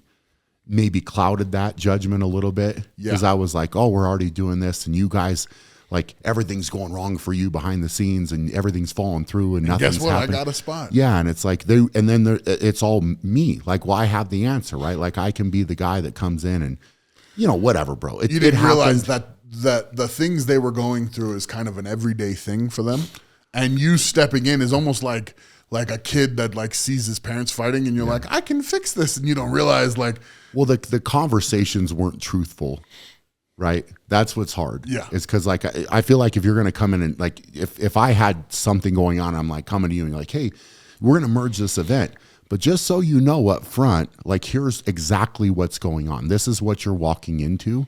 Would have been nice. Yeah. Right? Like, it's simple. It's pretty simple, pretty just, honest. Like, let's just be honest. And that would have gone a long way. But it's, whatever, water under the bridge. It is what it is. Like, you have the experience and it's fun. Like, the time we get to spend on the table, like, that was fun for me, right? Like, I really like that. And I still do, having the guys come, and I'm still doing my work individually. Like, so nothing has really changed other than, it's a little bit of a decompression period coming off of that, which, whether people understand that or not, like, this conversation will probably help them to understand a little bit more about like, all right, well, because I'm going to get judged harder, very hard, right? Like, and people are going to be very critical of like, well, what are you doing and what's going on? And, it's like, now on YouTube, like if we put out a video that's training in the gym, it's like, well, why aren't you arm wrestling? Right. Where's the arm wrestling? Like, why is this not an arm wrestling video? Why are you doing that other training? And it's like, well, you know, I think I even said this to you in the gym. It's like, well, I'm going to train because I love to train. Yeah. I love that. Right. So the arm wrestling will fit in for sure. Like everybody, you know, and just because some arm wrestlers don't lift at all, and they're very opposed to training in the gym, or, you know, for example, like training legs or something else, right? Like I'm not sitting here and saying like, hey, I go in and do all my leg training. That's going to make me great on the table. Right. But it makes me happy. Yeah. Right. So mentally. You're not doing 1,000-pound squats and stuff too. Hey guys, we are running our biggest Black Friday sale ever at shawstrength.com. Everything you see in front of me is up for grabs. The more you spend, the more you get. Everything is while supplies last, including this custom signed plate. This has been used in my gym as well as at the Strongest Man on Earth and the Shaw Classic. There's only 50 of those. Really appreciate the support, guys, and let's go. You recently had somebody up and we were talking about it. It was funny. A light bulb went off in my head. I had to bring this up. You were talking about how somebody had came in and they worked you to like 10 different maxes before getting you on the table. Todd Hutchings, yeah. So like 10 different maxes. They didn't do all of them. They get you on the table, and obviously your arm's blown out and all that stuff, right? And I'm laying in bed last night in your very soft bed. And I'm laying there, and I was like, that's exactly what Brian did to me today.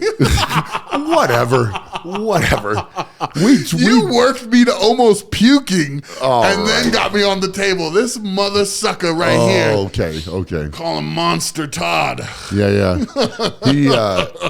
Todd Hutchins, he's very big on side pressure. Yeah. Right. So and when he came in, I had never really, I hadn't trained like that for sure. Right. So number one, probably not the smartest thing worth never training to go to maximums. No. Right. Yeah. And I was already a little bit like, I'm not sure if we should be hitting, but you know, his thing was, it's like, we're going to go through 10 or 12, might've been 12 different maxes. So it's like different setup, but it's all side pressure. And you know, the way that he trains is very specific. So it's outside the shoulder. You're feeling a lot in your elbow, but it's locking in right there and then just coming across. Right. Yeah. So it's, you know, very specific to him. And he was, you know, he'd come in and try to help me, but yeah, we did that. And that probably took 3 to 4 hours of max, like, cause it was a different setup. And then you would do a few warm-up lifts to try to get a max for whatever the lift was. And then after that, it's, you know, I was for sure gone, like completely gone. And it, you know, just getting on the table with him. But the crazy part is, you know, the way the table work goes, nobody knows that we did that before. And then my arm was already like throbbing and wasn't going to work well. So it's like, oh, well, here you get on the table and this is what happened. But, you know, again, I think that's just part of it, right? Like, and it'd be the same with a lift being done in strongman, right? Like you're in the gym and let's just say that it's at the end of a really heavy training week and you do a lift of, I don't know, a stone or a log or whatever. And maybe it doesn't look the best. It's a little bit more of a grind than it should be. Nobody knows with that lift what, like you might have walked in that session so beat up, right? And a lot of times for me with strongman, for example, I would train stones at the end of the week, right? So I was as beat up as I could be. And the reason for that was that's the end of the show. Yes. I have to be able to finish when it's the last thing, right? So like I would train stones never fresh. I don't think I ever trained stones in my career fresh. I would always be beat up because I needed to be able to execute when I was tired and beat up at the end of a contest. So, but again, if you're going to judge that lift, if anything, I'm more beat up in training than I'm going to be at the contest, right? So before we jump subjects, I was talking to Terry last week and we were talking about all these guys that train stones, tackulus and all this different stuff. Yeah. And I'm curious about your opinion because both he and I kind of felt similarly, but you way better at stones than us. Yeah. So would you train? I'll just tell you our opinion because you can feel confident to disagree. But I did tackulus a few times and I always felt like it was just training my biceps and I couldn't get heavy enough to actually condition my back but like I think the heaviest stone I did was 485. You know, which is big. Yeah. Big. I mean, that's big for everyone outside of this room. Yeah. That's big. Yeah. But yeah, I think almost always I had at least tacky on my fingers. Yeah. And I'm just because me and Tell talked about that just like the other day, I wanted to ask. And these are strongman people. Yeah. They'll care. So the way that I'd approach it is I didn't do any without tacky.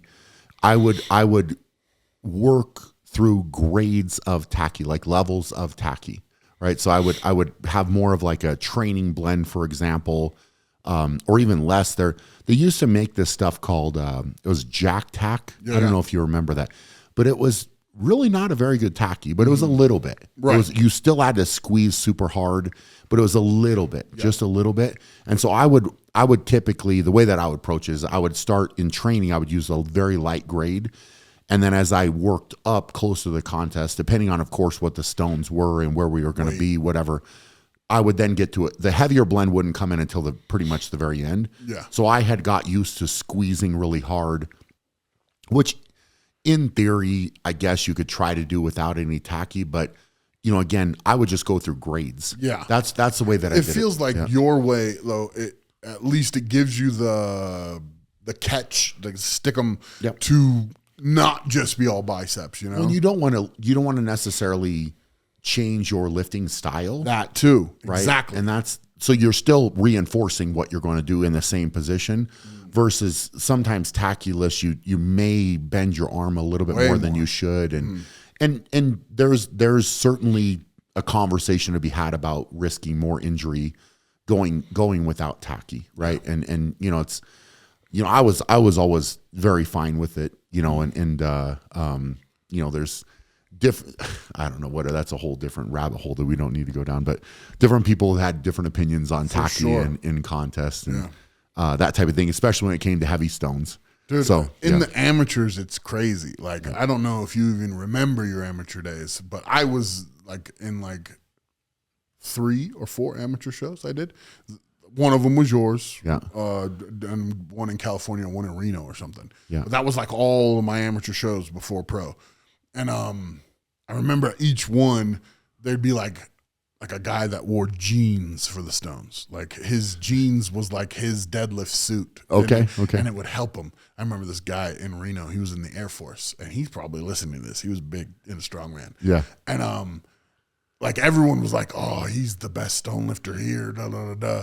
And he'd go shirtless in big like Kiss boots and jeans, like skin tight jeans. Interesting. Yeah. And he did the whole series tackless. And everyone was like, "Oh man, that's so manly." Oh, blah, blah. And I was like, "Well, he's probably better at stones than I am right now, but I'm about to beat him." Yeah, and I did. I crushed him. That's awesome. Because I had tacky, you know. And it was like, it's not.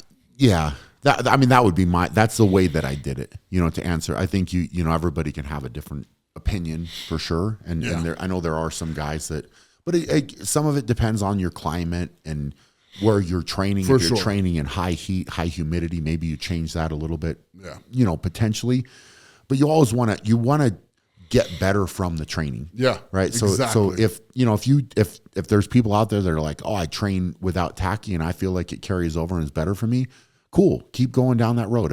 As long as you don't get hurt in training and you get better, then you're all right. But I felt like for me it was always I'm applying it, I'm getting in the right headspace, I know what's there, even though I have to squeeze repetitive. It's like shooting a free throw. Yep. You want a repetitive like thing to do before. Yeah, so I could grab it the same way and I would execute the same way, and then it's just like clockwork because I've done it so many times. I remember arguing with people about straps in training too, because like training for my year at the Arnold's, we had no straps on the frame, but like some days I would go in there to work the frame and I just didn't have my hands that day. Sure. And I was like, well, it's not like I can skip frame. So if I can't pick up 800, I think our thing was 8, just over 8, strapless. Probably 880. I think that's about the lightest. It went 865, maybe 870. Something like that. Yeah. And it's still conducive to training to use straps. Like there were many times that my hands weren't ready and I'd still get the work. I'd get the deadlift portion and the walk, which is like a big part of it. Yes, your hands have to hold it. But if you're like rubber legged, as soon as you pick it up, you're done, you know? Sure. So I remember people like my whole career for the first like 5-6 years, I remember just arguing with everyone, all these weak ass dudes in the gym that would be like, I told you this yesterday. They were like, I remember a guy telling me, why would you do an EMOM of log press? And he's like, you don't do EMOMs in strongman. And I was like, all right, well, I'm at least the number 2 presser in the world right now. Yeah. You can say whatever you want. And people used to really argue with me about like AMRAPs and EMOMs and shit. And now you see that's incorporated in almost everyone's overhead stuff. Yeah. The carryover has to be there. Yeah. And that, you're getting better. You're going in the gym and you're getting better. Yeah. With that type of mindset. Well, doing an EMOM too, man, that gut check when you get to minute 6, 7, and 8, and you got to clean that log. Oh, yeah. That's exactly what it feels like at 40 seconds into a minute. Well, you have to get uncomfortable. Yes. You have to be able to be comfortable in an uncomfortable situation, right? Because that's what it's going to eventually. You can train comfortable and you're like, oh, I'm going to go 5 reps. But what happens when you have to dig for 6, 7, and 8? Yes. Right? Like you might be comfortable at 5. Well, guess what? Now you got more uncomfortable at 6. Your breathing's more labored. It's more stress on your body. Mentally, where are you at? Right. If you haven't gone to that spot in training, then how do you know how you're going to react? It's usually not good. Yeah, and you're probably going to quit, at some point. Like you're going to find that. So, it's interesting, with the training for anything, and again, like fatigued, not fatigued, arm wrestling, and there's days, and I'm sure you found this too, where you get on the table and you feel great.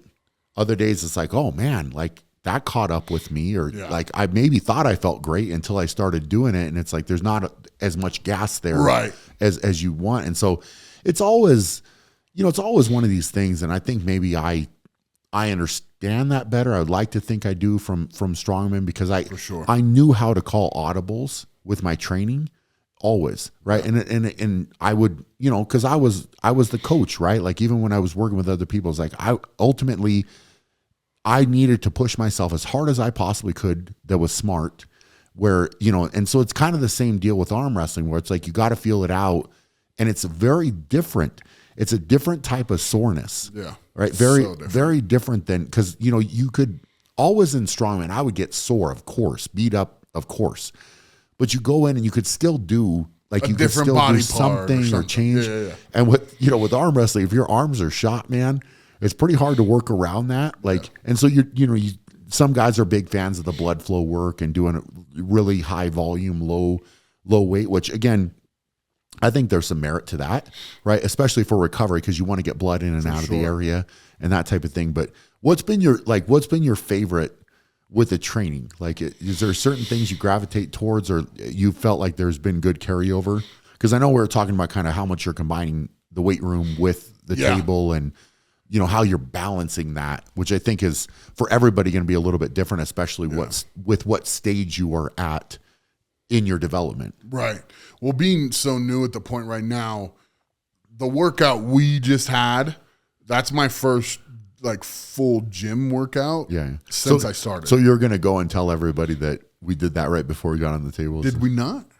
I mean, we did, but it wasn't a lot. Like, was it a lot? You For me, it was. Was it? And yes, I am accepting that I sound like a little girl with that, but that's fine. I have for everybody out there that sees those videos. There you go. I've softened up. Like my arm is stronger than it's ever been, especially my right. But I feel like a pud. Like I feel. Pud. What do you mean by pud? A pud, like the guy that sits on his couch with his finger in his belly button talking shit about the guy playing football on TV. Like, that's not a great I was a high school quarterback. That guy. I feel like that guy sometimes. It's weird because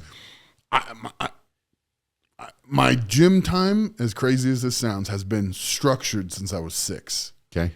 I'm 40 years old. I know nothing other than well, what are we doing in the gym today? That's like my life. It's, sure. You know, a lot of people talk about motivation.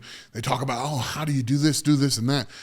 What the fuck is motivation? I go to the gym whether I'm motivated or not. Like motivation's nice. But I've been in the gym since I was 6. Yep. I go to the gym. I just go.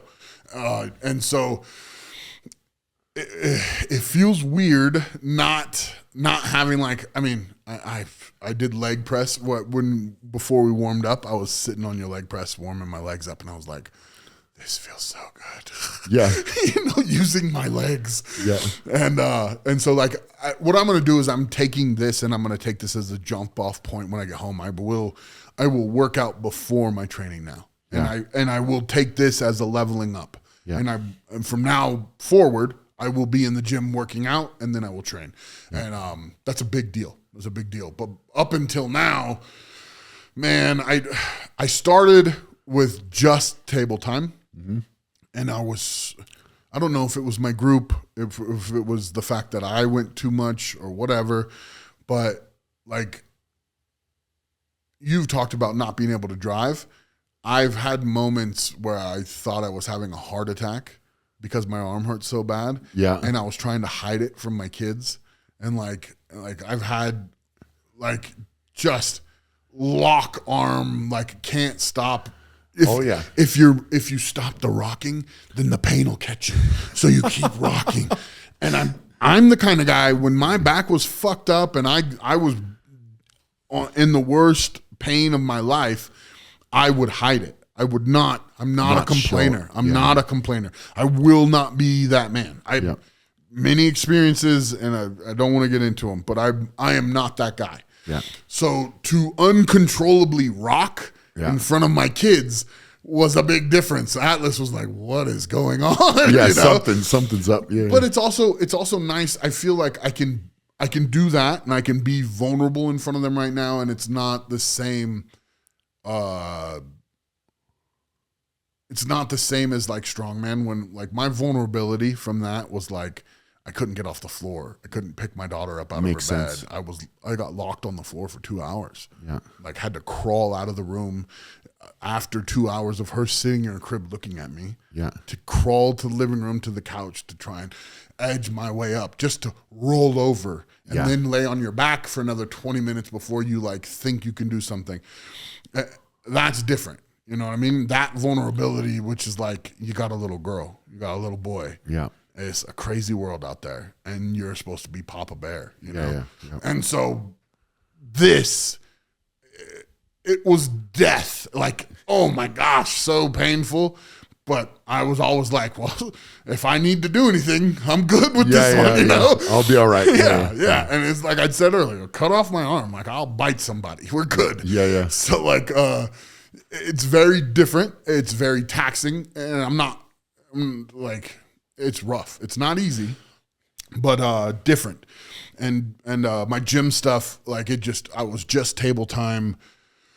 Man, up until about a couple weeks ago, I'd set up all the equipment I've got a cable machine, I got the squat rack and all that in my garage, and I would set up like my cupping thing. So my gym's set up now with like a cable set for riser, a cable set for cupping, another cable set to come down to my table and to work on more of a side pressure. My side pressure, right? Okay. That's the newest thing I've been working on. Very new to the side pressure.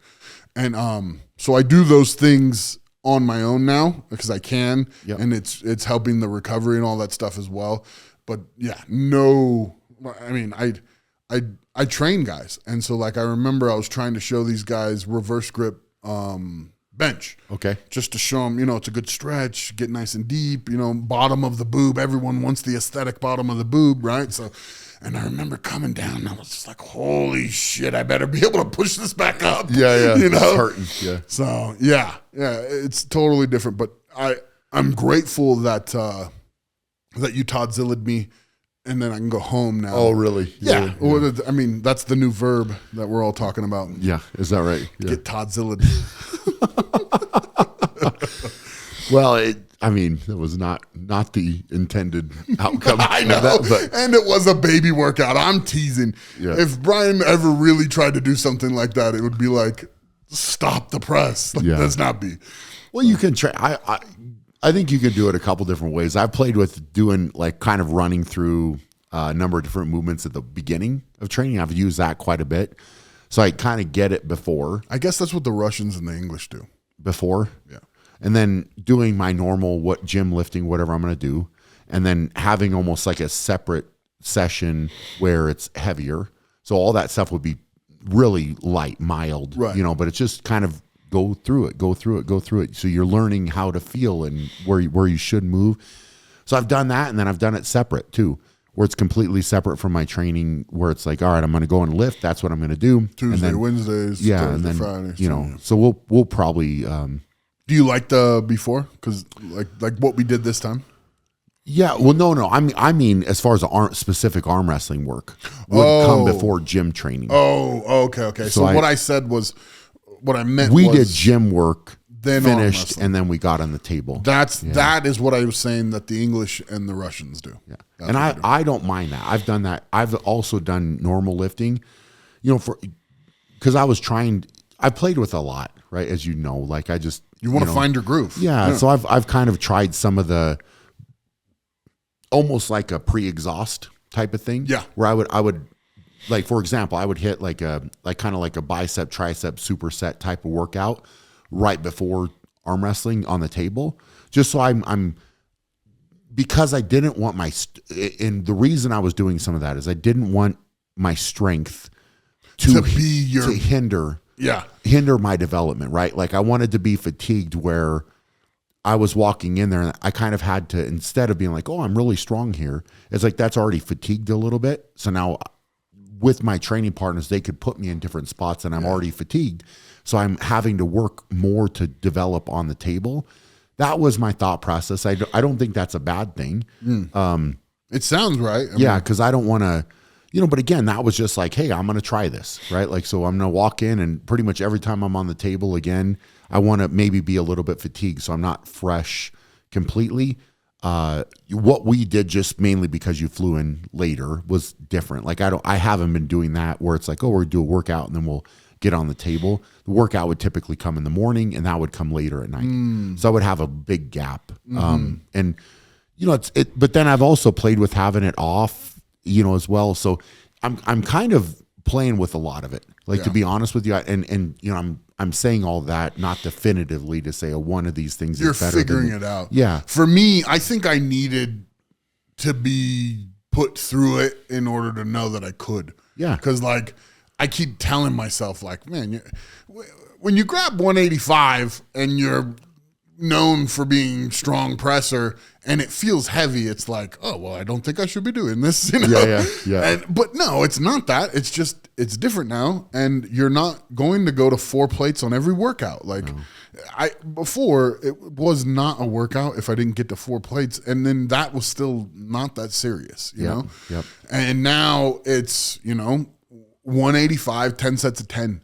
Yep. And yeah, you know what? After that, I feel like, oh, I should and I can do that. Yep. And the growth from that will be way better. I think so. I mean, the gym part, I think that for probably, yourself, me, maybe some of the other guys that are coming from the strongman background, I think that it's trying to find that balance of lifting in the gym, because I think all of us are still probably going to want to lift in the gym. I don't see many of the strongman at all that are getting in arm wrestling being like, hey, I'm going to go the approach of I'm never lifting in the gym again and I'm only going to arm wrestle. And again, to each their own, right? And I've, Devin is probably the best example that I would say. And I've had these conversations with Devin where it's like, hey man, what if we, you did a little bit of gym work because you're so strong in the arm wrestling movements. Like what if we added some gym stuff in just to make you more robust, like your whole body, right? And then you could execute potentially better. And, in his mind, that doesn't work, right? Like, and again, I respect that because he's been doing it so long that it's like, all right, well, that is because eventually you have to believe it in your own head. For sure. Like whether you think it's going to work or not, you're right. And if he was like, hey, if I add in some gym work, that is going to take me to the top. then he would probably do it. Yeah. Right. But if he doesn't believe it and he thinks, because in his mind, it would hinder the arm wrestling. It would take away from work that he could be doing specific to. He kept telling me not to do it. So yeah. Yeah. He thinks that it takes away energy. Like he's putting energy into something that's not making him better at the specific things he needs, which again, for him, look, man, like you're at the level you're at, you've been at that level for a very long time and potentially even got better. So like, you can't necessarily say to him like, hey, I think I've got the answer or an answer that could help you. But also in my mind, if I can say point blank that if I were to take that approach and say, hey, I'm not doing any gym lifting at all, there is no way that I would walk up to a table and feel like I was ready to go. Yeah. Like my body would not feel right because I've been lifting for so long. I would feel soft and I would feel weak and I would like there's a lot. Yeah. Well, I don't know if I like that word, but whatever. Pud. I'm curious because that's a word my dad used to say. Yeah, I'm curious as to its origin now. Yeah, man. I don't know. I wonder if we're saying something bad. We might be. Yeah, that might be not. Well, it's not a like. I don't know. You said chink in the armor earlier. That's on you. What do you chink in the, that's like you know what I mean by that. I know what it is. Here's your armor plate, and here's there's a crack, weak spot, like a crack, right? Yeah. But it's just the history of that word is now people get sensitive about. Okay, well that's not what I meant. I know. Look at you trying to pick things up. What are you talking about? Me? I was just saying. I think Pud might get me in trouble, and this. Okay, well, you mean it like a lump on a log. That's what you mean. Yes, for sure. Okay, so that's what it is. I don't know what else it could be. I don't know what it could be either. So it sounds bad. When you first said it, I'm not familiar with that being that. Never heard it? No. Or have you heard the word and it meant something else? Oh, okay. Yeah. It was good. Yeah, I mean, I'm not surprised when you say different things because those come out. You know? Yeah, it's just as a kid, I used to call people a weasel dick. And nobody had ever heard that. But that's when my dad got mad, he'd be like, this fucking weasel dick, you know? So like that was my insult when I was like 9. Yeah. What does that even mean? I think it means you have the penis of a weasel. Though that would be in the title of what it was. Yeah. You know? I believe so. That's fair. Yeah. Or you have the shape of a weasel in a penis. It could be a lot of things, I guess. Yeah. I feel like you're thinking too much about that. I'm just trying to answer the question. Yeah. No, it's good, man. Honestly, like I think a lot of insight. You know, I mean, we sat down not knowing where we go with it. Right before you're like, what are we going to talk about? Yeah. I got emotional like 3 times. Yeah, dude. Well, it's like the history, man. It's like you have a lot of life, kind of in the rear view mirror and a lot of life in front too, right? For sure. So it's kind of like, well, how do you take all of those experiences? My next 30 years, that song. Yeah. It's just like that. Yeah. And I really am trying to live it that way. Like I'm trying to walk around with a better attitude. Yeah. I'm trying to be accepting and listen more. Like there's such little things that you learn and it's like you hear them all the time, all the cliches, and they're all real. But before you get into rapping and everything, we gotta show everybody why we brought this here. It's just been hanging out on the table. Can you guys see that face? I brought this from the office because look at this face. This face on this bobblehead. It looks like please describe it for everybody. That's okay, so like if you take Sloth from the Goonies. So you have a bobblehead is what you're right. The bobblehead looks great. It's Brian it's flexing. Supposed to be of me. He's jacked. He's lean, mean, got his shoes and socks on, looks jacked as normal. But and then his head, it looks like a mixture between like Sloth from the Goonies. Whoa. And like, no, it's not your head. This is the bobblehead's head. Sloth from the Goonies? Yes, but mixed with like a pretentious math teacher, a chubby one. And if you take that and you put them together, this face, I cracked up for like 5 minutes when I saw this. You did. You were laughing a lot. For somebody to give this to you and then you think like, this is what they think you look like. That's rough. So the bad part, is the bad part of that, right? Good and bad is we made these so that somebody didn't send this right? Like it's the manufacturer that we were trying to work with to make that. And this is also, it's also maybe the third different like iteration. Yeah. Third iteration of it. And this was the best that came. So you can imagine. I want to see number 1 and 2. So no, it's not. It was not great. So it was like, hey, this doesn't work. Like the sample doesn't work right. It's like they didn't use your face. I don't ever make that. It's yeah. It does not look like a chubby, pretentious teacher mixed with like a little bit of ugly stick beatings. Yeah. So the good news with this is this shirt that I'm wearing, like the Shawstring muscle tank. Yeah. It's available. Nice. Yeah, check it out. Shawstrength.com. It is available. If you're lucky. And I think we may actually have a couple of these bobbleheads left. There you go. That's what I was getting at. If you're one of the lucky people that can snag one of these ugly bobbleheads. Well, it's not coming back. It's going to be a limited edition. Right? It's not. It's out. Why would you get another one? Yeah. That is the coolest bobblehead ever. Now that I look at it closer again, like I can see what it's not. It's not your face. It seems like they took somebody, and it looks like a familiar face too. It's weird. Like it looks like an actor who played like the math teacher that molests the kids or something. Like it's something terrible. Brian does not like that. What? Where are you going? I mean, it took me 4 seconons to think of the worst thing I could say just to get a reaction out of you. I don't even know what to say to you. Look, the bobblehead is here. Okay, people, you can say what you want. That's what. At least I'm not saying it looks like you, because I think that's the meanest thing I could say right now. Okay, I'll take the body, bro. I'll take the body. Yeah. And there you go. That's so good. Yeah. Oh man. No, that's awesome, dude. I would take this, and every appearance I ever did from the future on, I would put it right there. Yes, I'm here to do the news for Boise. Yeah, anything. It's just a weird reason. Yeah. Like I just did a thing with the news in Boise about, I don't remember what. It was just like a little local thing. I would have loved to just held it the whole time and never just don't acknowledge it. Don't acknowledge it. Don't explain it.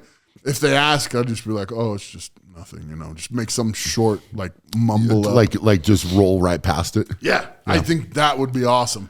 He's a little gremlin looking too, It's cool. I'm very impressed that like all of this description came about that bobblehead right now. I can puke up words pretty easily. I can throw a lot out. I still read a bit. Okay, very good. Yep, and there we go. All right, grab one because I promise you they're going to be gone. Yeah, they're not coming back either. Like I said, it's limited, Dro. Yeah, I don't even know if we have. I think we might have some. I hope if we do, there are not a lot of them. Oh man, you guys better snag one because these are excellent. Well, technically they're part of the Black Friday sale too. They will be. Everything will be on sale. If you took Nick's head, and that's Nick's eyes, and you mushed it with Ed's ugly head, and then you made it big like mine, maybe that's what it is. They were trying to put all four. No, but they left you out. That's the sad thing. I'm just the body. You guys are the head. You're the adaptation after we all morph together. You're very good. Like the Power Rangers. You're the Megatron or whatever thing. I love it. Yeah. That's awesome. Yeah. And I don't know if I love all of that. But. I don't get why they're making you make that face too. Like it's already. Yep. Hilarious. Very good. Very good. Made my day. Yeah, I think on that note, we'll wrap it up. Lots of fun as always, man. A lot of insight. That all the good stuff, man. So yeah. Thanks for having me. Thanks you guys. Yeah. All the fans and the support of the Shaw name and the Shaw Classic and all this stuff, the pod and all that stuff. You guys right here listening seriously are my favorite people from the sport. And I really do appreciate you guys. So love it. Well, hope you guys are doing amazing. Give Robert Ober some love in the comments. And I think there's a lot of things to comment on in that episode if you want to, man. So hope you guys are doing amazing for now. Going to be great. We'll check you guys later. If you enjoyed this podcast episode and would like to listen to another, click right here. And to stay informed about new podcast episodes, Click here to subscribe.